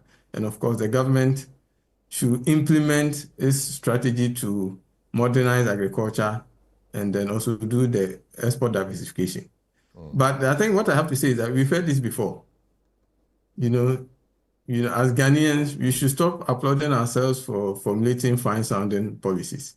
We do that all the time. It's the implementation that has to be the difference. So we wait to see the ideas that have been communicated. They sound good on paper. We wait to see how the implementation will go. But I think what I haven't heard too much is the one I keep emphasizing, and that is we need to think critically about how we finance this economy. We can't go back to financing the economy using Eurobonds. I think that's just not going to. It's never. If we keep doing that, the volatility of the currency is not going to go away, not soon. I see. What will be your outlook for the CD next week? Given the trend, do you think or expect that it will continue appreciating, or you think that it will slow down a bit in its appreciation against the dollar? Well, I think we are beginning to see some form of tapering in terms of the rate of day-to-day or week-to-week appreciation. If you check when it started, you will have a day where it will move from 14.9, the next day is at 14.4. But now you see that the rate of appreciation has slowed down quite dramatically. So I take that to mean that we are kind of heading towards, bottoming up. So perhaps there's a sense that we are going to they are planning to stabilize it around the 12 mark. Obviously, it won't be a good strategy to let it turn around quickly. So my expectation is that we should stay within the 12.3 range that we are, if anything, not go below, definitely not go below 11.9 or something like that. I see. But I mean, there was a statement very popular, it's still popular today. Said if the fundamentals are weak, the exchange rate will expose you. Here we are, this is the exchange rate we have. Does that mean that the fundamentals are strong now? I think, so if you think about the fundamentals of the exchange rate, there are many aspects. I think if you look at the long-term trend, it comes down to your export and your import. I think the export side has improved a fair amount. So in that, there's been some improvement on that side. And then also another component of the fundamentals is public finances. And as we have heard, I think government has tried to rein in on the spending. If you look at the 2025 budget, it's one of the stiffest forms of short period consolidation I've seen. But we know that it's something that you can only do for 1 year, or you can do maximum 2 years, because this is a year after the election. The government obviously knows that it has a lot of goodwill, so you can begin to push in the stiff measures, what the finance minister calls shock therapy. You can't implement a shock therapy the following year. It's not going to happen, because you have to start implementing your programs, and people need to start seeing results. So I think there's a way to maintain some fiscal discipline and still implement your programs. And I think the big elephant in the room is what they're going to do with the VAT reforms, as well as what additional measures they will bring to stabilize the revenue or to boost revenue collection in the mid-year review. Because what we did in the 2025 budget is really rein in expenditure, manage the expenditure so that it will help stabilize the fiscal side. But you can't keep doing that every year. So let's wait and see what the government will do in the mid-year review to tell us where the additional revenues are going to come from. And then if we're able to get something more convincing, then we know that government finances are going to be stronger going forward. Very well. Nice one. Let me bring in Apia Adomaku Kisi, Esquire, the West African Regional Director for CATS International. CATS International does a lot of things. Amongst the things they do, consumer advocacy, etc. There's been concerns from various consumer groups that the dollar, I mean, when you go to the market, a lot of the conversation is around the dollar, that the dollar is appreciating against the cedi. That is why they keep increasing the prices of goods, etc. Now that we have seen this trend, and of course, Trade Minister engaged with the trading groups, they now say that we should give them a period of 60 days within which they hope to sell off their wares and then get in new ones, which will come at this rate. I don't know what the consumer advocacy groups, CATS International, for example, would think about this. Mr. Adomaku, good morning. Welcome to the program. This explanation makes some sense because you bought it at a certain rate. The things are still there. The fact that the rate has changed doesn't mean that you sell those things at the new rate. You run at a loss. Does that make sense? Good morning, Salom and your viewers. I think that the 60-day period which the government has given, the traders associations have given to the to adjust prices, I think it's unfair to consumers. This is because businesses are clearing goods on daily basis at the port. And when you clear your goods today at, let's say, 12.5 or 12.6, and some of these businesses, they import the goods, and when the goods arrive, they have about 60 to 90 days to pay their goods. So they have not even paid for the goods to the manufacturer. And so if you are telling us that we should wait for 60 days before we start to see the gains on the cedi, on the prices, I think that is not fair. That's number one. Number two, largely government cannot, regulate prices. However, there are some businesses who can reduce their price. For example, let's say we are all selling mobile phone at 15 cedis, and then somebody clear his goods, let's say on Monday, and another person can sell at 10 cedis. And because the person is selling at 10 cedis, selling at that 10 cedis will put competitive pressure on those who are selling this at 15 cedis. So eventually, the goods, that one who is selling at 15 cedis will have to bring his prices down to be able to compete. So I don't think that the 60 days period, though government has said, the market also has a way of correcting itself. And let me also say something here, Samson. Salom, we have also been fixated about price of goods, but not the price of services. And I think that is a place that it's been a blind spot for policymakers and almost the media. Early this year, we've seen that the price of some services have been going up. About a month ago or so, the Multi-Choice Ghana increased its subscription up by 15 to 20%. And all because the company is based in South Africa, and to make sure that they're able to keep on to their remittances flow, they have to be able to adjust their subscription prices so that they will not lose out. But nobody is talking about that. The prices of other services, mobile data, that also went up. Telecel has served as a notice that its data prices will go up on 28th, 29th of this month. All of these things were based on the fact that this is a multinational company, and they buy some equipment in dollars, and they also have to pay their shareholders wherever they are. And so to make sure that they do not lose their capital, they have to adjust the price at which they sell their product. And so I think we also need to situate this conversation in the areas of services so that they also can adjust their prices downwards. I see. But the point is that maybe it's a point belabored. Nobody trades to lose. And we are saying generally that we hope that the rate is sustained. But it doesn't appear that it will be sustained. I mean, the city may lose a few grounds against the dollar. So now I rush to go and price my goods based on the rates today. Tomorrow, I finish selling, then I'm unable to buy the same quantity. That will not be prudent business practice. Yes, they shop at DSTV and all of that, I agree.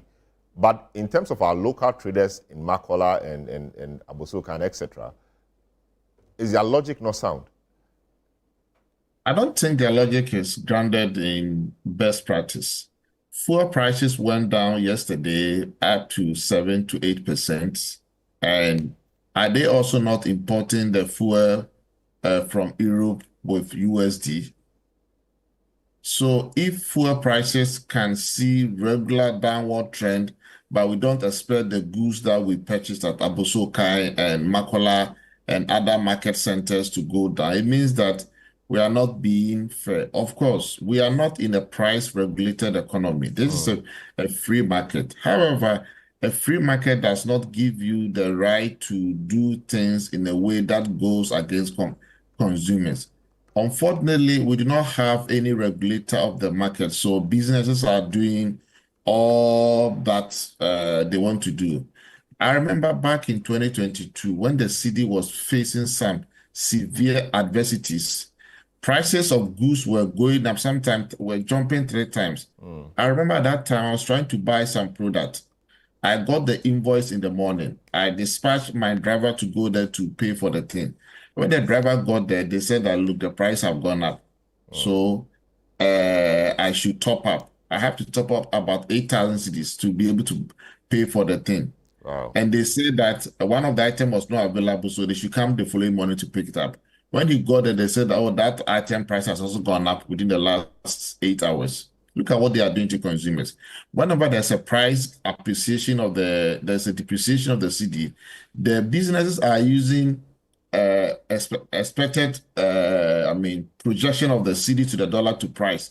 However, when it is the cedi is appreciating against and the consumers have to benefit, then they try to play around other things. They try to play on other things against the cedi, against the consumers. So we need to do, and of course, we don't have a consumer protection law. We do not have a competition law in the country. So it's become more like whatever the businesses will do, let them do that and then cheat on the consumers. I think it's not fair. Even if the cedi appreciates for even 1 week or so, let the consumers also feel the benefit of the appreciation of the cedi.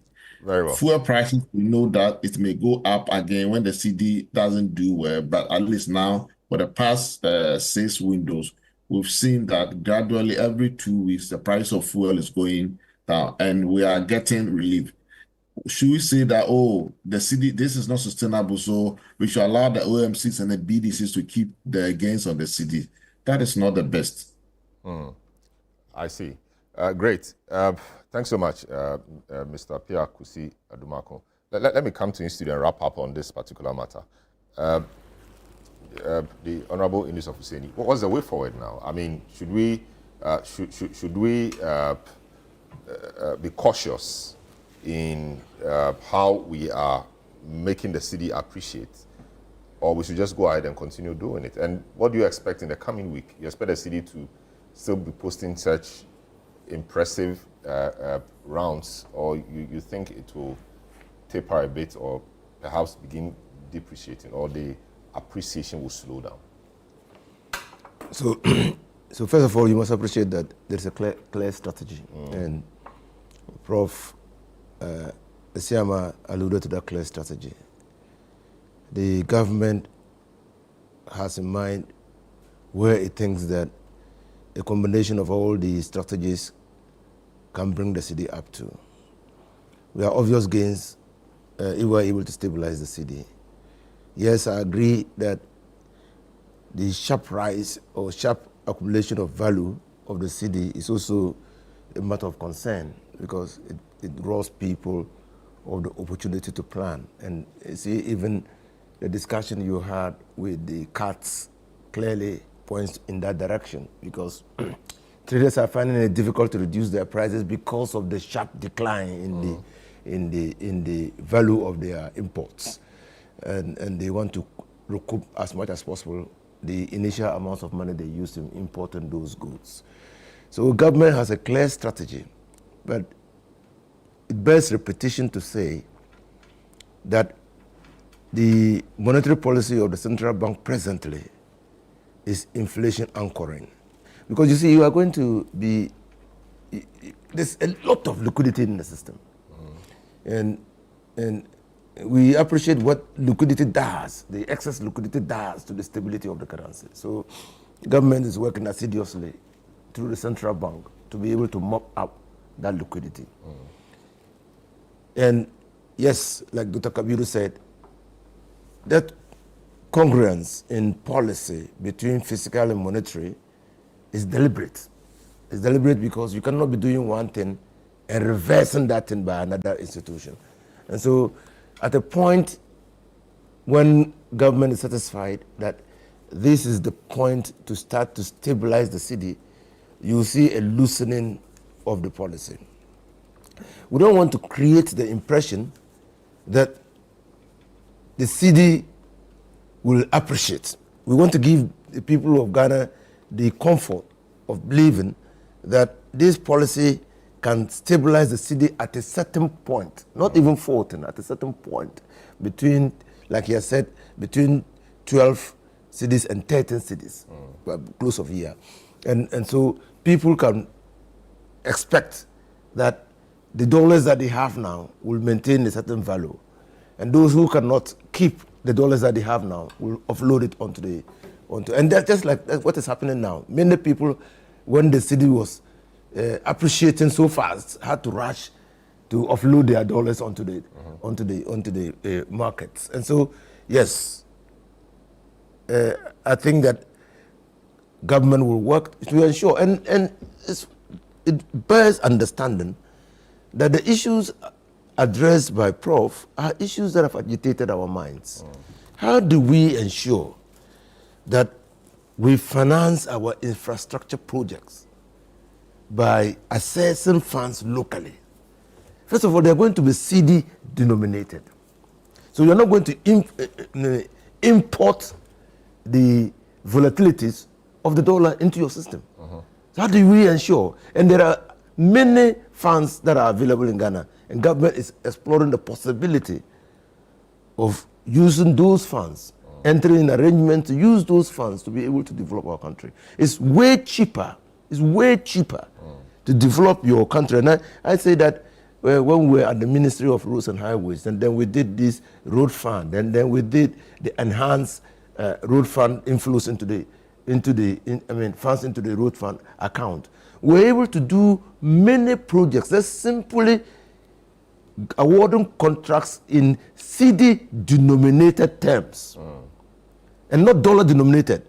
Because when you award contracts in dollar denominated terms, variations and fluctuations affect the so you award a project, and then by the end completion date of the project is far above the amount of money that. So it's very expensive.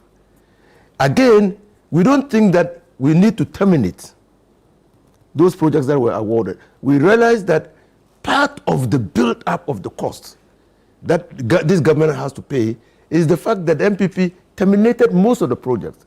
And when they came back to re-award those projects, they were re-awarded at 3 times the initial cost at which they were awarded. And so the best we could do is to stagger the implementation and not terminate, because we realize that the longer a project delays, the more the cost rises. And so there are a lot of things that are being done, and I just hope that we will stay true to the cause and exhibit some level of fidelity to the policy, and ensure that we hold all those who are implementing those programs, because it must be a coordinated action. Whether it is 24-hour economy, whether it's accelerated export development, whatever. The cocoa, the 200 hectares of cocoa farms going into production, the inland port at Yagba, whatever should be a coordinated plan of action. Great. So that finally, when your mama is handing over the economy, you can see a clear path of growth that we want to take this country. Very well. We need to go, but just to tease you on a bit. Are the fundamentals strong? Or that statement no longer is true? Well, so on that statement, I want to agree with Prof. Asmini that it depends on the fundamentals you are looking at and their relationship with the exchange rate. Well, we thought it was a universal statement. No, that was a political statement. When they make fundamental, it's not every fundamental that is correlated to the exchange rate. So you have to posit his statement in context. It's referring to fundamentals that affect the movement of the exchange rate. So that is sometimes what we need to do. Again, when we mentioned that fundamentals are not bad as they were painted just some 3-4 months ago, we had a lot of argument. And we argued, they are talking of trade balances. We had the current surplus of current accounts. We were insisting that our trade position is not doing bad. But the NDC would not listen to that. They were of the view that, look, the economy was criminal, mismanaged. But those are the variables now we are now using to back the strength of the economy. That said, you see, the exchange rate situation is not just the depreciation or appreciation. I'm much even more particular about the effective exchange rate. The effective exchange rate, in this discussion, no one has adverted our minds to that. That it's not just the exchange rate per se, but as we go and we look at the exchange rate, we have to begin talking about the effective exchange rate, which of course, based on the relative prices of other currencies. So it's important. Again, I want to put on record that there's a slow in the appreciation of the cedi. In all sincerity, from all, the cedi has got to his best performing position now. The Absa Ghana Market Insight, mentions that, or suggests that the real effective exchange rate has appreciated to its most stretched level in at least a decade. So maybe buttresses your point that we've reached a very stretched So there's no way we can have further and much more significant appreciation of the cedi. And if you observe the movement from Tuesday, you realize that it has not moved as fast as it was. And even if you look from today, it's going up. Because yesterday, online, it was 14.0. It's now, 12.40. Now it's now 12.44. So basically, it's beginning to rise again. So it has gotten to his best performing point. And for me, I'll be very surprised unless you give it a stimuli that it will go further again. That is the best performing position the currency. And I'm further fortified in this belief because you look at the performance of the gold, it is also coming down. So it means that people are now gravitating towards the dollar.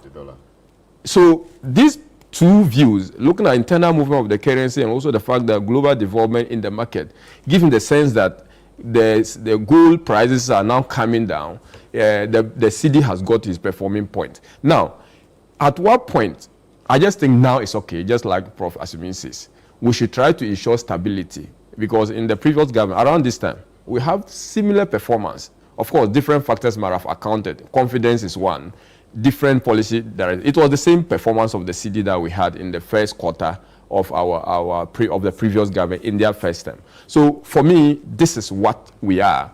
I don't expect, and the cedi will not go down further from what I am seeing and from what I'm monitoring. It will take a miracle that will have the cedi coming to 12 or coming to 11 before it starts to depreciate again. Lastly, on this same factor, I again mentioned, and because Mr. Semin Jeffrey brought it, I would urge that the Bank of Ghana should come clear on the difference between what Semin Jeffrey reported as forex coming in on the back of gold sale and what is in their books. Because we cannot sit down and then someone report that I have 2.7 billion of receipts. And the Bank of Ghana books only shows that some 500 million of foreign reserve have been added. I mean, it doesn't make sense. So he has to come clear on this particular matter, and then we will be able to know where the remainder of the forex, because it goes into the credibility and stability of our currency as well. And lastly, Mr. Asaki mentioned some lot of points. I don't think that I will not want to respond to them, but that is the problem we face when a politician is speaking on behalf of an association.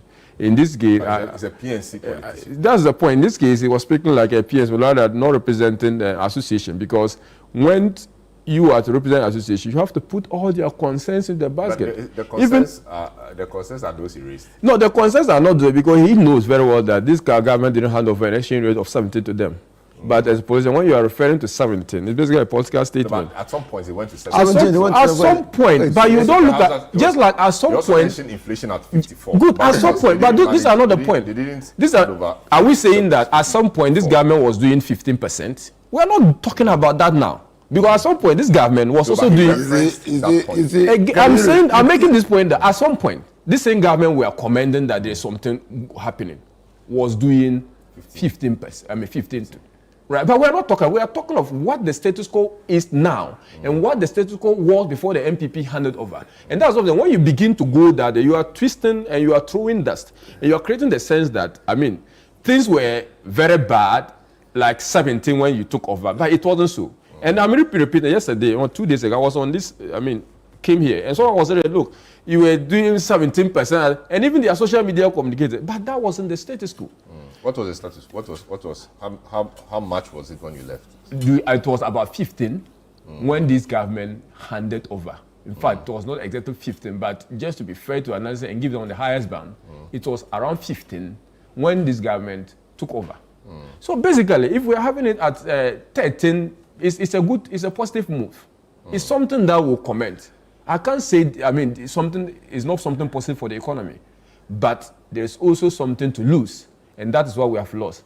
Mr. Atuforsen should review the expenditure consolidation.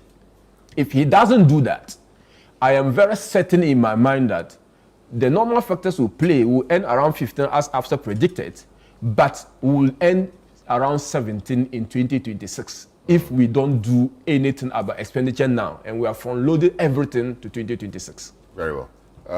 That's the Honorable Dr. Tia Abdul Kabiru. One message here from NS Broby from DC says, good morning, Salom. Please, whose idea is the storage of gold to shore up the city? When did it start? We'll take a short break. When we return... No. Okay, so that's the answer. We'll take a short break. When we return, we'll look at the energy sector struggles and we'll see what can happen. This is the big issue. Don't go away.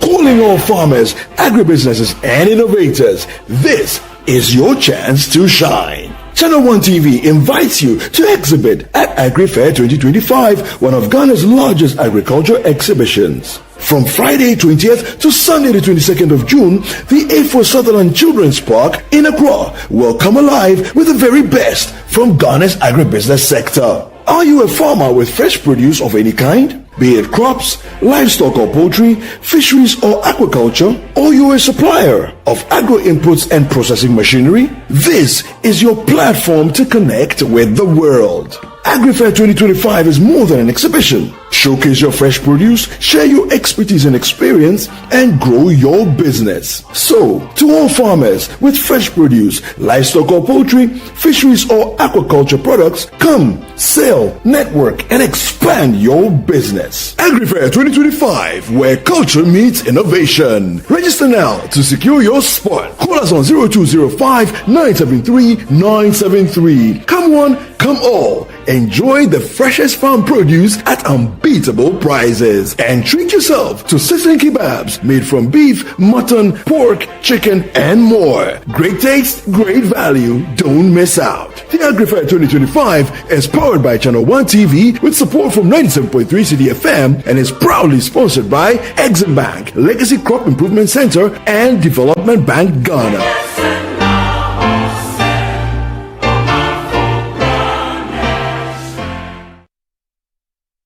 In a world filled with challenges, we all need guidance, hope, and a lifeline to anchor us. This is Lifeline, and I'm your host, Fred Crunchy Mensa.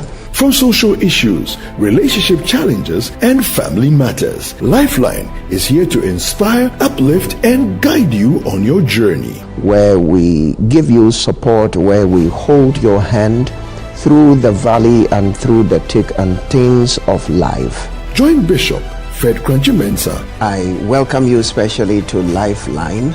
Every Tuesday and Thursday at 10 p.m. right here on Channel 1 TV. Let's walk this path together, strengthen our faith, our families, and our lives. Lifeline, because every soul deserves a guiding light. Tune in to Lifeline on Channel 1 TV and let's grow together.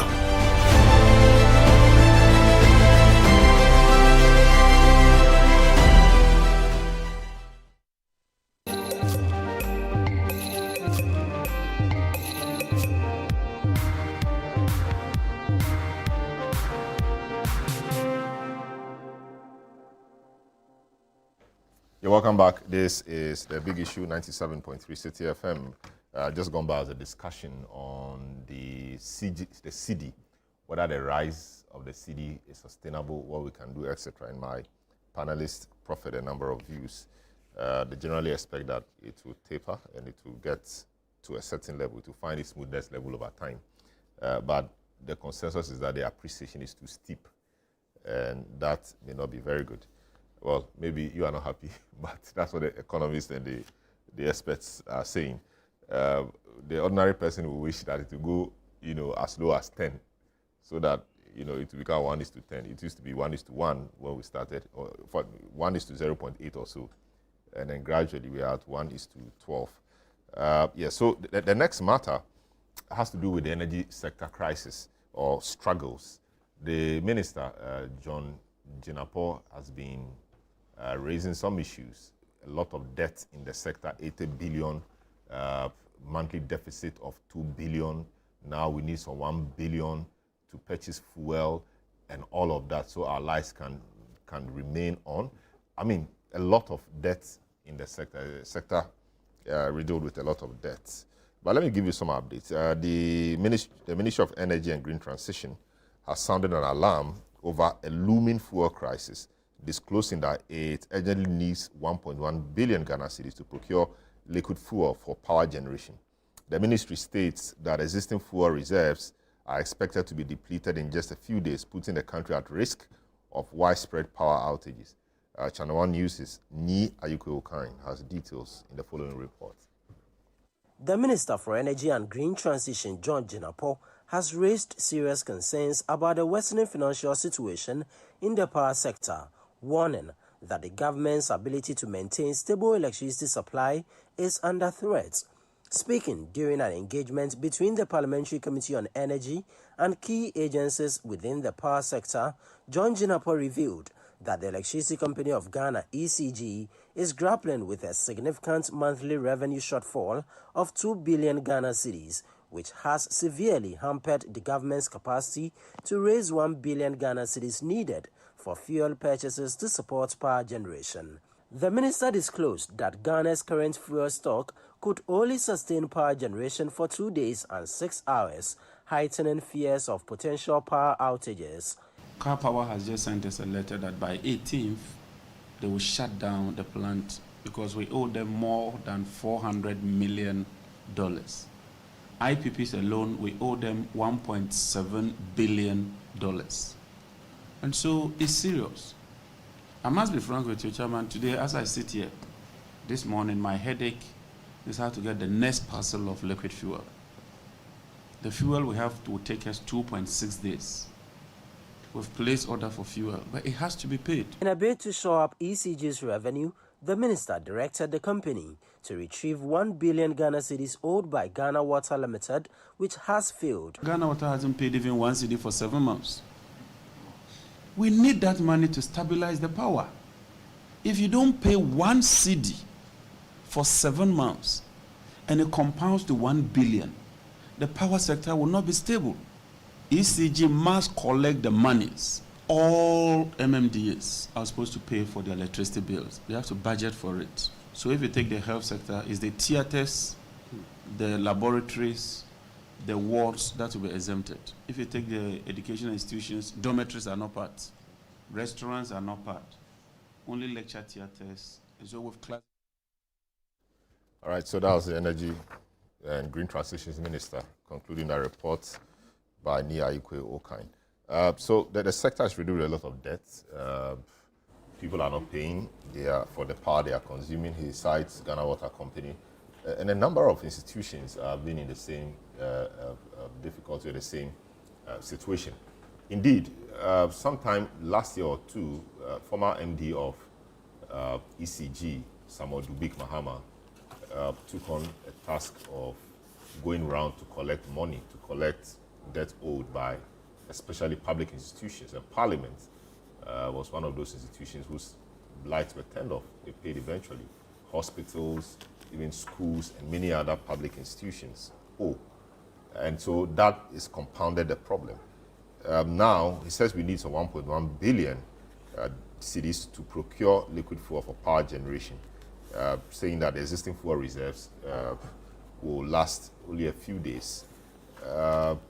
That is a real difficulty. If we deplete the fuel stock we have, then that's doomsday staring us in the face. And that's such a big matter. Honorable Yunus Hussein started off his executive career as a deputy energy minister, and it's good we have him here. He understands the sector. And of course, Kabiru, doctor, is finance. So finance and economy and energy are friends. Professor Sumin is also there. That is also the case. Adumaku, Kusi Adumaku, is also an economist, and so we'll have a good discussion. Gentlemen, once again, you're welcome. But let me start with you, Honorable Yunus Hussein. What is the problem really? Why are we here? We keep hearing about energy sector debt, and we've heard about this a very long time ago. I mean, energy sector recovery levy, ESLA. We've heard a lot of things, but the problem doesn't appear to be going away. It rather appears to be compounding. What is the situation? What is the problem? So, yes, it's true that the energy sector has been riddled with problems, and problems are not did not come yesterday, and not only associated with the MPP government. I mean, when you recall when the government of Jerry John Rawlings lost the elections, President Kufuor, when he took over energy, and the energy problem played a very significant part in his reforms. And that was when we saw the introduction of the Toll recovery levy. Toll recovery levy. And because he felt that all of us as Ghanaians must contribute into to liquidating the debt that had accumulated. Now, you also recall that when Atamils won, he had to float energy sector bonds to be able to pay some of the debt that had accrued. And then when Nana Adonoo Akufo-Addo won, his advisors told him that the problem of the power sector was not the lack of investment in infrastructure, but it was just a financial problem. So if you could get money enough to pay off IPPs and pay off the debt in the power sector, they will be able to. So that's why that informed their renegotiation of the power plants that had been contracted, or the companies that have been contracted to establish the power plants. But what are the problems of the energy sector? I mean, the energy sector is riddled with a lot of problems, and particularly in the distribution sector. I mean, consequent on the power sector reforms, we separated generation from transmission, and transmission from distribution. So that's the energy sector reform. Before the energy sector reform, only one entity was responsible for generating. So you found ECG setting up big, giant power plants in various regions to generate power, transmit that power, and also distribute. Now, so the power problem actually is not with transmission. We have got a transmission infrastructure, and every time they are putting in place new cables to be able to transmit the power to the consumers or to the distributors. So largely, it is not the distribution sector. It's not GRICO. That's why you don't hear GRICO in the news, because they are tolling institution. When the energy sector, the generators also generate the power, they just toll and make sure that the network, the system network, does not collapse. So they send the power to places that are required. So generation, when we were faced with a generation problem, we realized that VRA could not totally generate the amount of power that was required. That was when we decided to partner with the private sector. And partnering with the private sector was done under His Excellency J.J. Rawlings. The first IPP was done under Rawlings through a Chicago-based company. Set up plants in the central, in the western region. Now IPP are invoked. So there is no difficulty with attracting IPPs or independent power producers into the generation sector. The problem actually is how to pay them. They generate the power, they expect payment. And so now we have to supply them fuel to be able to generate. Okay, because we're not paying them. So when we supply them the fuel, we net off what we're supposed to pay them from the fuel supplied. And because we're not paying them, they can't buy their fuel. So that is the problem with the IPP sector. It's not that they are producing more than we want. It's just that we are not paying them to be able to buy fuel to produce. And also, because they are shareholders who are owning the companies. And every year they expect dividends. Yes. And so, the dividends are always on paper. So debts. In the distribution sector, and particularly I won't go to NETCO, Northern Electricity Company, because their network is small. They are not industrialized. There are no industries in the north. So they are always operating at a subsidy. And that is why they were attached to the VRA for a long time, because they don't have industries. And the strategy of energy is that we, the residential consumers, have to subsidize industry. But somehow we've not gotten it right in Ghana yet. If you go to the advanced countries, Those who use energy watching TV and watching matches, and they pay more. You need the energy to produce. Produce, yes. Okay, and if you want the energy to power your air conditions and whatnot, you pay more. But we have not gotten the system right yet. But what is actually killing government is the transmission and commercial losses. Transmission and commercial losses. Today, as we speak, transmission and commercial losses hover around 23%, far above industry standards. So it means that any power that is supplied to the ECG, they lose, they don't even break even. They lose 23%. So they are going to be in perpetual debt. Okay? So how do we address that? Because how? I mean, if you supply 1 kilowatt power of to ECG for distribution to consumers, what they expect, ECG expects, is 77%. Because of the losses. Because of the losses, 77%. So they are already running at a loss. And that was why we went to the Millennium Development Authority. Or Millennium Challenge Account. Yeah, to help us to address the power sector bottlenecks. And they identified that what was actually accounting for the bottlenecks was expertise, technical expertise, and resources. And the technical expertise, they broke it down to technology and men or human resource to be able to implement that technology to collect revenue. Because ECG is not collecting the revenue. And they're not collecting the revenue because they don't just know how to do it. They don't know how to do it. I mean, how do you run a company and you are 68 billion, you are indebted to the government at 68 billion? Because I say it to the government because government is the whole, I mean, the shareholder. I mean, 100% shareholding in ECG. And so ECG has a debt of 68 billion. If it were a company, it would have been liquidated long ago. So that debt is sitting on government. And government is feeling reluctant because it seems that part of that debt has come about as a result of recklessness, lack of managerial and technical competence. Why should that happen? I mean, we just heard of the containers at the port. Yes, but that matter is been swept under the carpet now. No. I'm just referring to you. I don't know why it is swept under the carpet. I don't know why we're not talking about it. I don't know whether the investigative authorities are investigating it. But the fact is that it's a problem.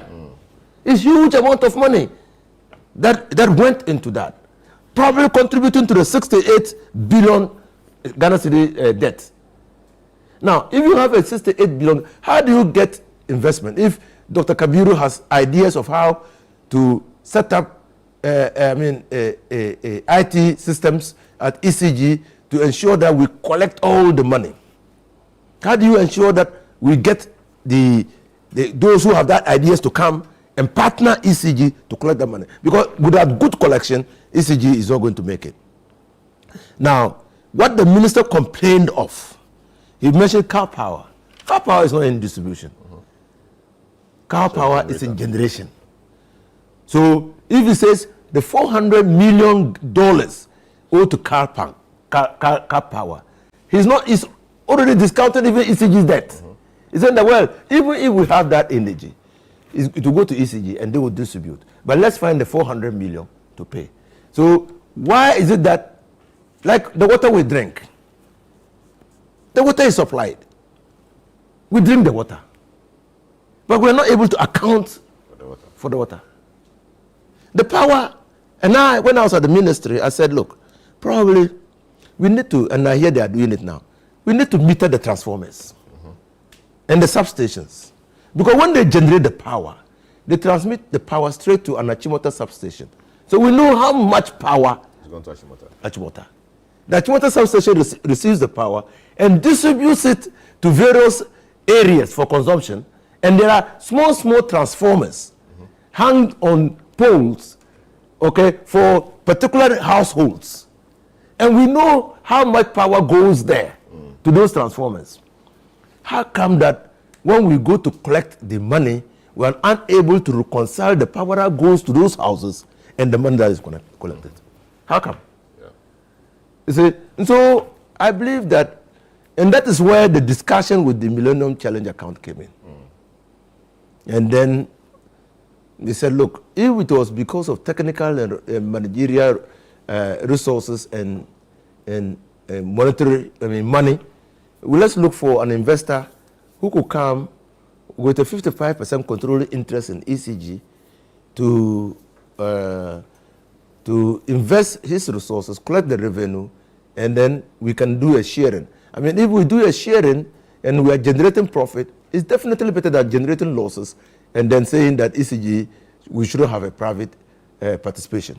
I mean, debt is our collective debt. But even if we are running ECG at break even and we're not raking up debts, it means that the balance sheet of Ghana will be good.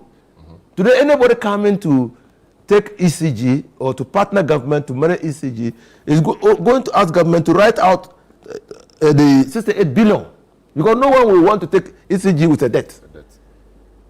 You understand? So, but if ECG is running without a debt, it becomes a going concern. So it is the collection, technical and commercial losses are just way too high. There is no way any investor can come into ECG with that level of technical and commercial losses. It doesn't make commercial sense. Two, the debt situation is so bad that government has to come with a way, even if it means ring-fencing that debt and paying it after time and holding people accountable. I mean, we must do an audit to see what is the true value of the items that were imported into this country. What is the true state of the debt? What is the debt that was not occasioned by recklessness and negligence, or what's debt or even fraud? So that we ring-fence that and see whether or not we can retire that debt over time. It is when we retire that debt, because when power is supplied to ECG, they also have to pay. That's why we did the cash waterfall thing. Yeah. They have to pay the generators. And if you're already in $68 billion debt, cedi debt, how do you pay your suppliers?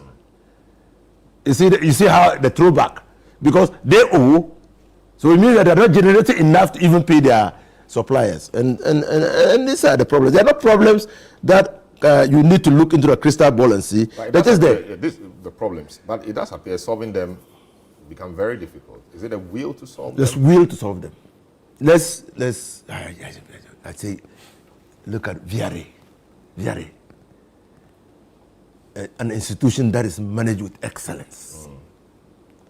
When I was at the ministry, Sierra Leone came to us and said they wanted the VRA to lead the construction of their dams. Because they had identified ECG hydro dams.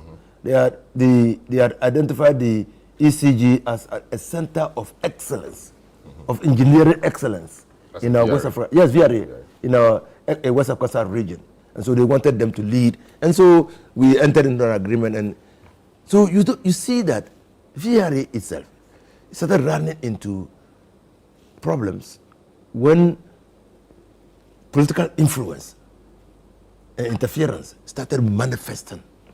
It's the same thing with VRA, ECG. The same thing.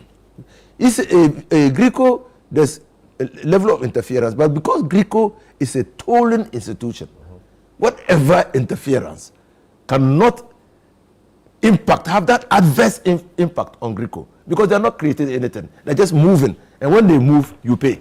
Okay? Now, but when you constitute a technical committee, a board of governance, in accordance with Article 195 of the Constitution, and then the board of governance cannot direct the general policy. And it is all abiding there is government institution. China developed. All those institutions that we are now going to look for partnership from are government institutions. Until we begin holding those who are put in charge of those institutions accountable, we're not going to make a headway. Very well. And that's the thing. Doc, the energy minister paints a very grim picture. The sector has a lot of debt, and the Honorable Minister Hussein has alluded to that. How did we get here? Well, I intend to be brief because there's one more topic on the table, and I hope we get time to talk. That's why he's interested. But you see, my brother is. I just want to tell the energy minister to be a hope monger, not a scaremonger. He's more of a scaremonger now than a hope monger. The situation is staring him in the face. Yes, he has the responsibility of fixing it and letting the good people of Ghana have hope that it's going to be fixed, but not to be scaremongering. Basically, so far, he's scaremongering since he assumed office. It's one alarm or other. And I understand why he's doing that. He's doing that because that gives him the leeway to award contracts without passing through procurement. My intelligence oversight suggests that over $200 million dollar worth of sole sourcing has been done without passing through the right process by way of sole sourcing. And but sole sourcing is a right process. Of course, but they promise the good people that all contracts is going to no sole sourcing shall be done. No, but sole sourcing is there. I'm saying that they promise the good people of Ghana that they will not be sole sourcing. So if sole sourcing is within the laws, but because it has tendency of producing and creating corruption, you would want to avoid it. But that is on a different note. I'll come to that. We'll come to handle that. But this report was before you people, before Parliament. I'll come to handle that. So he should stop the scaremongering and be more the hope mongering is better but he than. needs to tell the people what he can tell the good people of Ghana. It is for him, just like he told the previous government as a ranking for the energy to fix it. For the matter of fact, there was that debt. The government was paying and keeping the light on. The government didn't come to scaremonger or in scaremongering. Right? So first and foremost, the Minister for Energy and Green Transition should transition from scaremongering to hope mongering. That's the first thing. The second thing that we need to understand is that the factor of Dr. Mahmoud Bawumia said it, and we all now begin to accept that his position was right, and even now, that the energy sector problem is not a technical, is more a financial problem than technical problem, like my senior brother also alluded. How are we able to finance there? And one of the excuses they give recently, he called the people of Tamale, power thieves. And he had to come back. He had to come back and apologize that this is not what he meant, that they were using electricity without paying. He didn't mean thief. But that is a sweet way of saying they are thieves. Whose responsibility is it for you to collect it? And I think that I have solutions to that. I have solution to that. I recently, as part of the parliamentary tour to, working visit with the communication, I also serve in the information and communication committee. You are on very good committee. So, finance. So we visited Hong Kong, this World Internet Conference. Okay. There are artificial intelligence solutions to addressing this.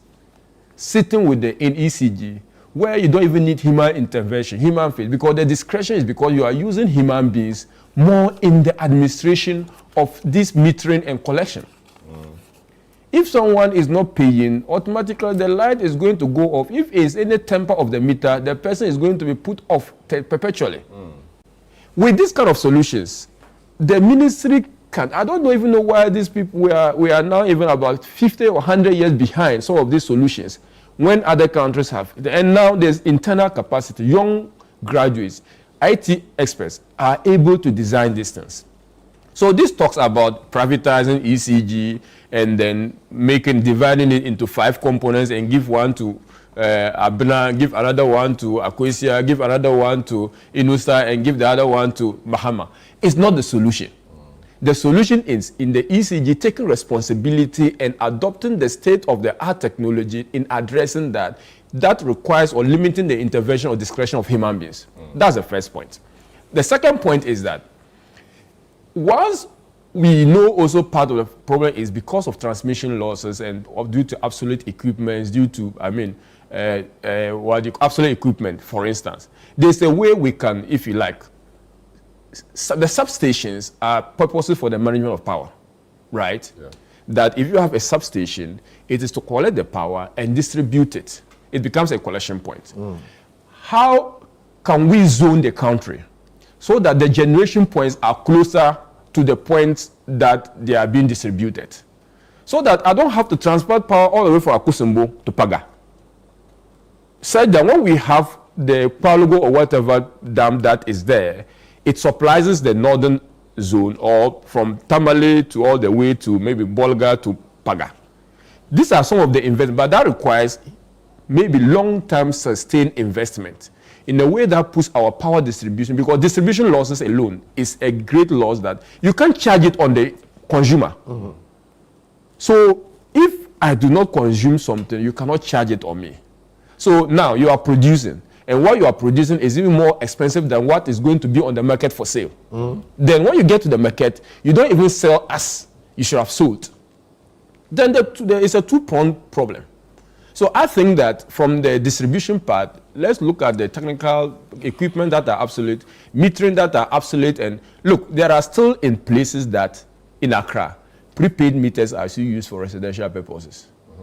That should not be allowed. Just like my mobile phone. Or postpaid. Postpaid, sorry. My mobile phone, I make calls and I pay.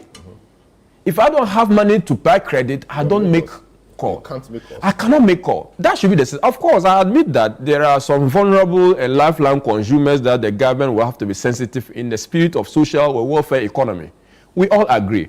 But we can zone distance. Lastly, the minister promised and made so much noise about this part of, the time of use billing or time of use tariff.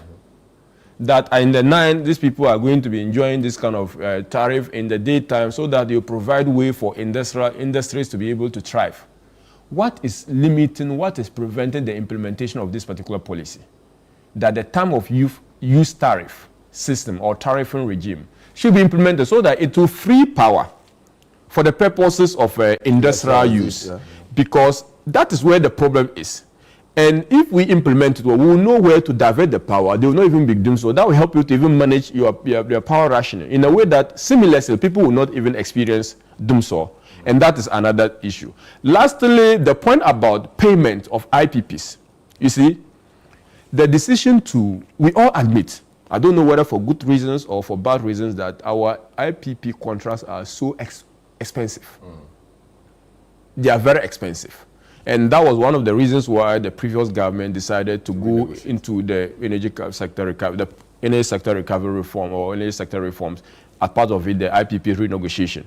Some of them were concluded, some of them were not concluded. I think that sincerely, we should finalize that discussion so that we can have a firm hold on the exact cost or bill that will be presented to government in a more, the burden will have been reduced after this negotiation. It will free some resources for the government so that government can, use that for other purposes or even use that for the purposes of sustainable. But one even wonder why the price water mechanism is not working. One of the reasons is that the water is not falling.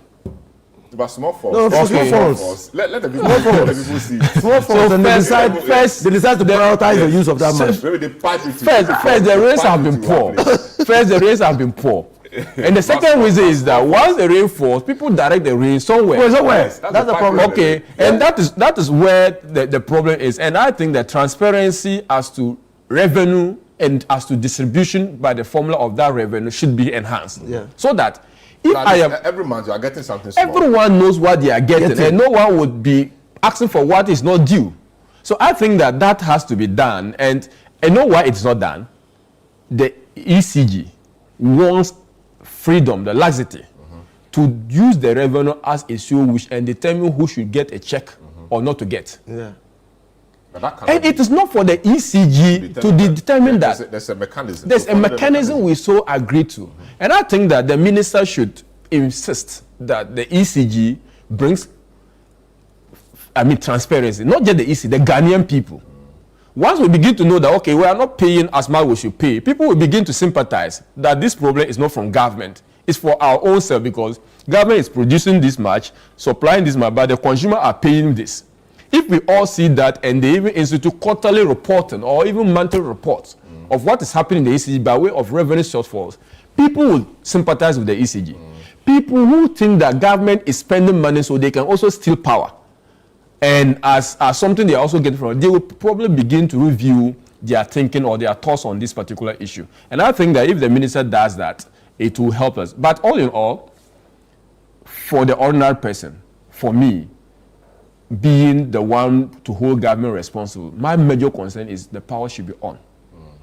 Whatever you are going to do to make the law on, you have to do, because there are consequences to that. And the Minister for Finance, which we discussed, should not also be holding their money.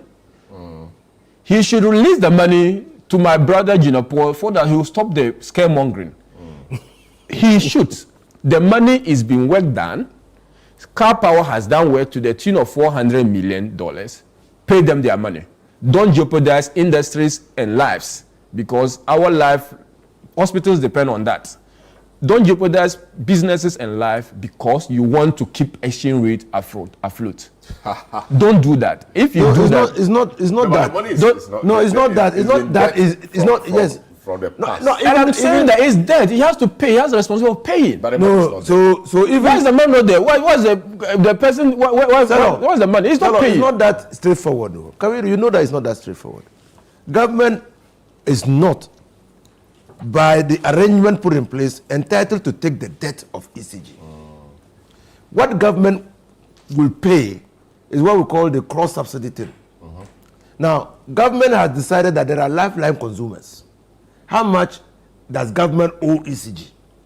So what Jinapor is asking, or what the minister is releasing, is the money that government is entitled to pay them. Cross subsidy, but not the debt of ECG. Government, when we say government is 100% shareholder of ECG. But the responsibility of managing ECG lies on the management board of ECG.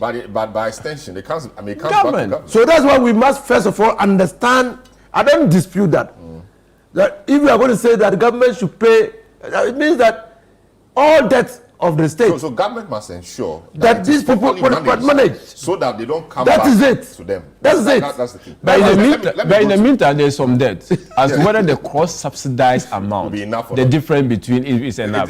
And if we've not even discussed, you see, consumers are paying for the inefficiency of the system. Yes. And if you say the PRC pricing regime, it is partly as a result of the inefficiencies they are transferring to the government. We need investment also. Also, the obsolete equipment you talked about. Yeah. I mean, the distribution losses and all those technical losses, etc.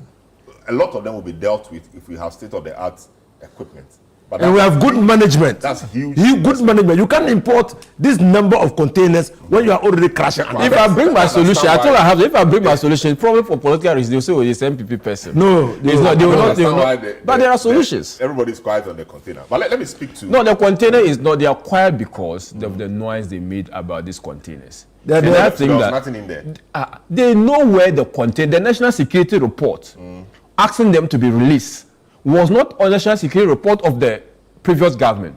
It was in this government. So they know where if they are going to investigate and bring to light, they will know where the containers have gone to. We are taking some major fees now. I mean, so let me speak to Adomako, Kusi Adomako.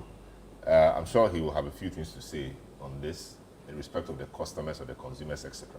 Mr.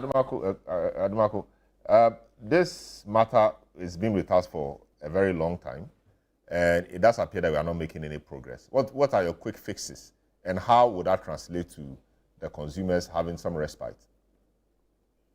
Okay, thank you once again, Salom. I think the whole energy sector in our country is not properly being run well, and with most of the issues goes to ECG. ECG has become a behemoth organization with whole lots of inefficiencies. And whenever ECG is unable to collect its revenue that is due them, it piles up a lot of debt. PURC last year, when they were approving the previous quarter tariff said that increase in revenue, increase in tariff for ECG has not resulted in an increase in revenue. And so the inefficiencies in the sector is always add up to the cost of generation. In fact, we've seen how the theft that happened at ECG, whereby goods were imported, they were not cleared, and then finally those items were being sold as a scrap. So I think for us to be able to have a stable power, it goes beyond just an engineering issue. It also boils down towards the proper management of the energy sector. And we expect the energy minister to be very, very strong with the entity, with the organization called ECG. If we don't take care, they will be benefiting from quarterly price adjustments.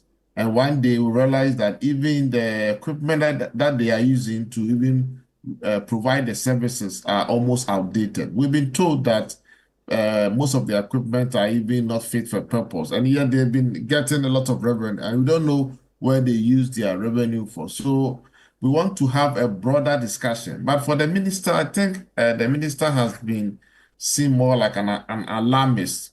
Just 2 days ago, the minister said that we have less than 2 days of fuel for the sector. And then 8 hours later, the PRO for the energy ministry comes to say that, oh, government has secured about 500,000 liters of fuel to run the sector. I don't know what they are trying to tell us. We need to be very consistent.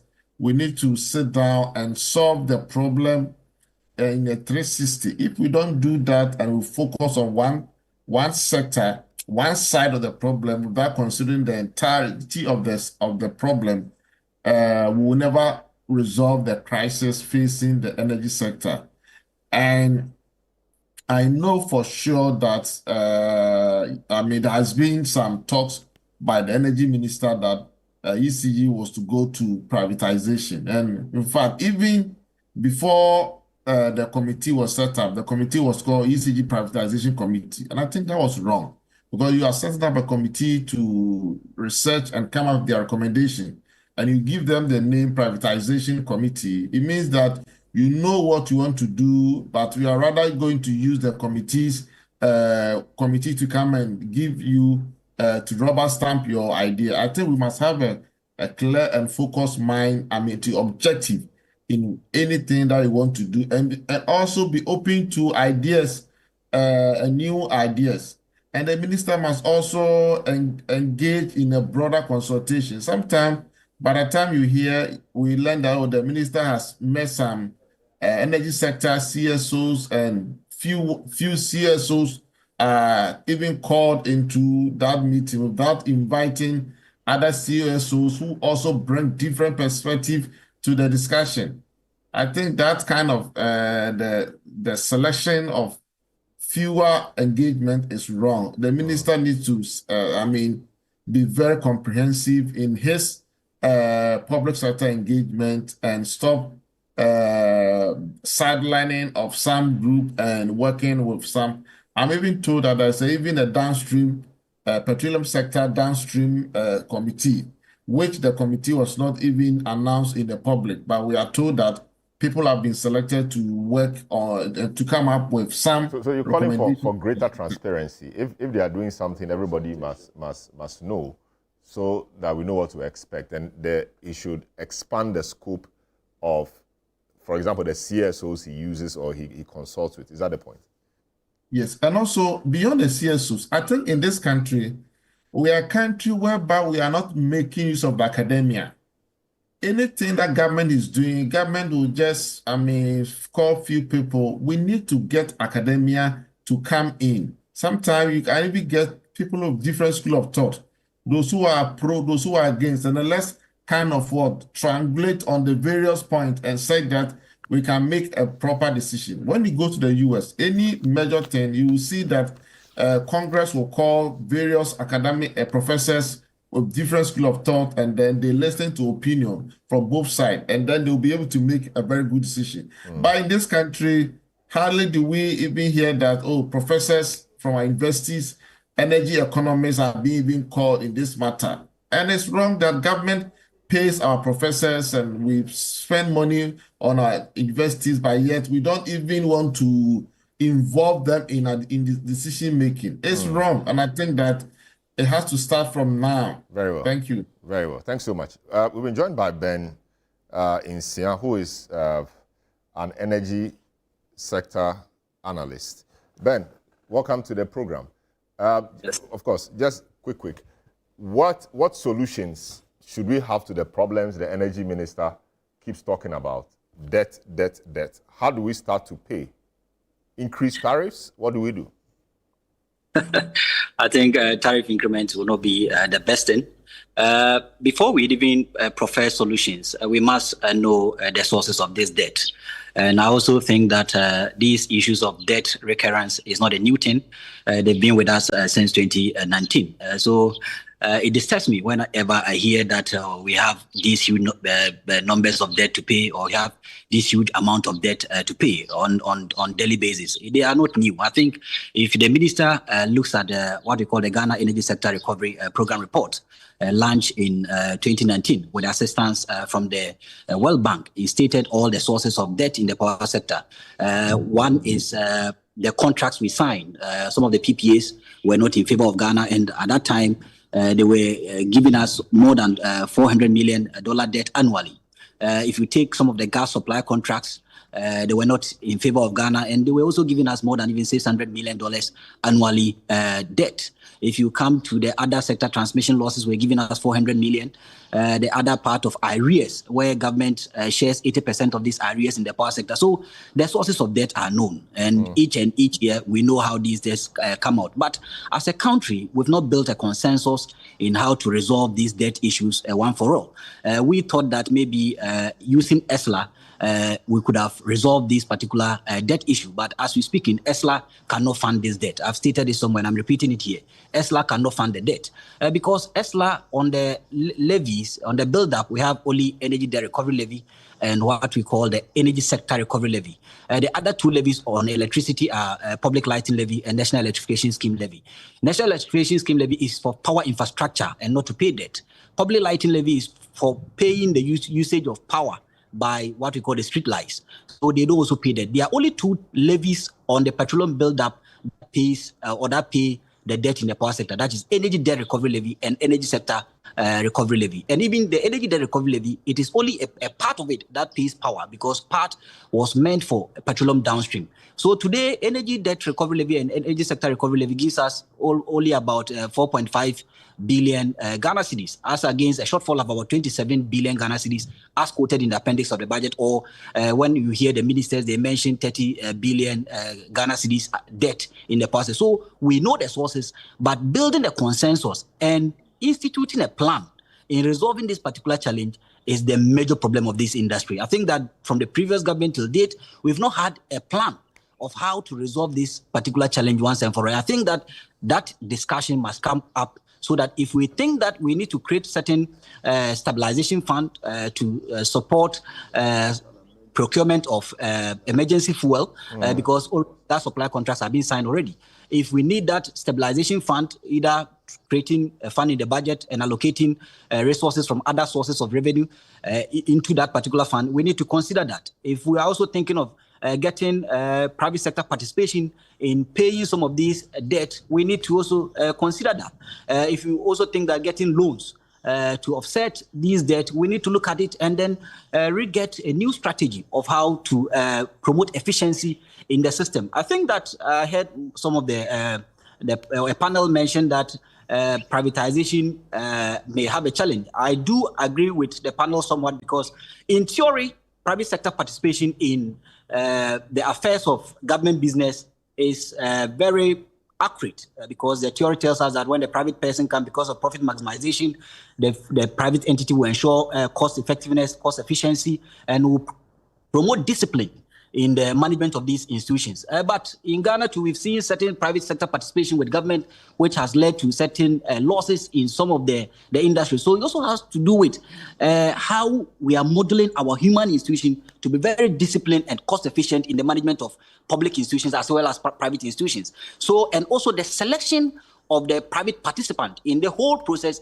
the selection process is very, very key, because if we still continue to rely on getting political cronies or political friends in choosing who partners ECG in the retail aspect of these operations, at the end of the day, PURC, which is the main regulator, which is the enforcer of regulation, which is the supervisor of the industry, may not be able to supervise this particular private participant. Because we observed what happened last year when ECG started maybe, for a better word, telling lies to Ghanaians with respect to some of the outages we were observing last year, when they mentioned that they were localized outages, where ECG, PRC did a survey and realized that they were not localized outages, but rather a challenge they did not report to Ghanaians accurately. Also, when ECG, PRC advised ECG to keep some number of bank accounts, but ECG exceeded that number. I think that PRC could not penalize ECG because of the political interference in the management of these particular entities. So even if you are going to get a private sector participation, which in theory is very accurate, if we fail in the selection process, it brings us to zero, and we are not even going to benefit from this particular arrangement. Great. Thanks so much, Benjamin Issa. We'll talk more. Thank you so much. Richmond Roxin, who speaks for the ministry, is called in to correct a few things in his words that can be. Don't act. We passed for them the energy sector. Levy amended, under which we have the consolidation of different funds for the purposes of paying for legacy debt and also for the service of what we call the subsidized. Stabilization. What is this fund doing? Because we have approved and money has been taken. But you forgot that you but it's just done, right? So it's down in the last budget. Yeah, so what's the fund doing and they are complaining? So it needs to respond to that as well. Richmond, good morning. Welcome Are the to funds program. available at all in the fund? They are taken. Good morning, Salom. Yes. Good morning to your panelists as well. Great. It's a pleasure. It's a pleasure to have you on. Yes, you have concerns with a few things that Kabiru said. Which ones especially will you want to respond to? So we take it from there. We have limited time, so I'll try to be very snappy. The first point is that the Minister for Energy and Green Transition is not engaged in scaremongering. What happened was that on Thursday, the Parliamentary Select Committee invited the Ministry of Energy and its agencies. So the agencies appeared before the Parliamentary Committee, and the minister participated. What happened was the committee sought to find out from the minister the state of Ghana's energy sector. So the minister gave a briefing on the energy sector. He spoke about the petroleum sector. He discussed renewable energy as well, and then also spoke about the power sector. What he said during that meeting was that for the power sector, currently, there are several debts. In fact, when you look at December 2024, we incurred a debt of $3.1 billion. And this excludes one, reserve margin, and number two, the fuel component, which we need to power these thermal plants. He also disclosed that at the time he was speaking, he was left with 2.6 days, and that his headache was how to find money, and that fuel had been procured. It's unfortunate that that point the minister made was not captured, but consistently the media reported a 2.6, but failed to report that the minister there and then also indicated that fuel had been procured and that we need to find sustainable ways of procuring fuel, because we can't keep going back to the Ministry of Finance, and that there are structural reforms that we should look at. If it means that we should take a second look at the tariff structure, which is currently before cabinet, will do that. So it's not accurate if he keeps saying that the minister is engaged in scaremongering. There's absolutely nothing that the minister will get out. Very well. What the minister did was to be truthful to the Parliamentary Select Committee. And I'm not sure that if Kabiru was there, Honorable Kabiru was there, would have expected any information that was inaccurate. He would expect that the minister... Very well. But we were given a 2.6 days fuel... how do we say it? Fuel, we're told that the fuel we had could only take us for 2.6 days. What is the status of that as we speak? Like I mentioned, the minister mentioned that fuel had been procured. We're expecting 450,000 barrels of light crude oil. which should be able to power the thermal plants. And don't forget that we don't only use LCO or liquid fuel. We also have natural gas. So we have, as we speak, there's natural gas supply from our fields, and also we also have the LCU. So what the minister was trying to discuss was the bigger picture of looking at the reforms that are needed in the energy sector. Every month, you have ECG having a deficit of a shortfall of about 2 billion Ghana cedis.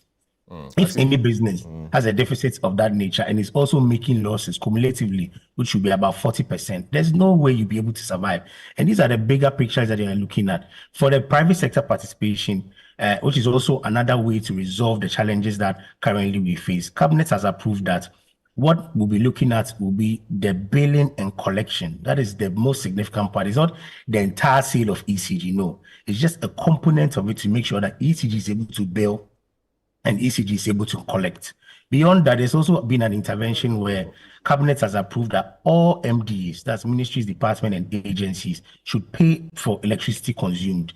Only exception is that we have some institutions we call critical institutions, which will be Ministry of Health, Ministry of Education, Interior, Defense, and Office of the President. So the main point is, yes, Richmond, the main point is, and in just one word, the people of Ghana want to be sure that there will be no doom. So that's the fear. Can you confirm to us on this platform now that there will be no doom in the foreseeable future? Absolutely. With all the plans that have been put in place and all the plans that we expect to execute with the support of Cabinet and His Excellency, definitely the people of Ghana will continue to enjoy sustainable, cheap, effective energy at all material times. Very well. Thanks so much. So thanks, guys. I mean, thanks so much for joining us for this discussion. A quick message here from Chris in Ashale, which said the reset agenda will take care of Dr. Kabiru's fears. Dr. Kabiru said quite a few things today. I said, Honorable Ramadan, the Adenta MP, was like, Dr. Kabiru has all these wonderful ideas, and the MPP couldn't take advantage of it, and he's now giving us to us for free. Anyway, we are listening government. All right, so that's Chris. I'm sure he's with Honorable Ramadan. All right, thanks so much for doing the listening and the viewing. Thanks to the Honorable Yunus Husseini. We are not having our discussion. Is it time? It's time. It's 12. We'll make it again. Dr. Tia Abdul, what's the order? Dr. Abdul Tia or Tia Abdul Kabiru Abdul Kabiru Mahama. The servant of the great. The servant of the great. Or the servant of the great. Abdul Kabir. Okay, Member of Parliament for Wali Wali. And of course, we had earlier the Kusi Adumako of CATS International West Africa Regional Director, and also Professor Patrick Isumi, Economist Investor of Ghana, joined us as well. My name is Selorm Adonoo. Have a good afternoon.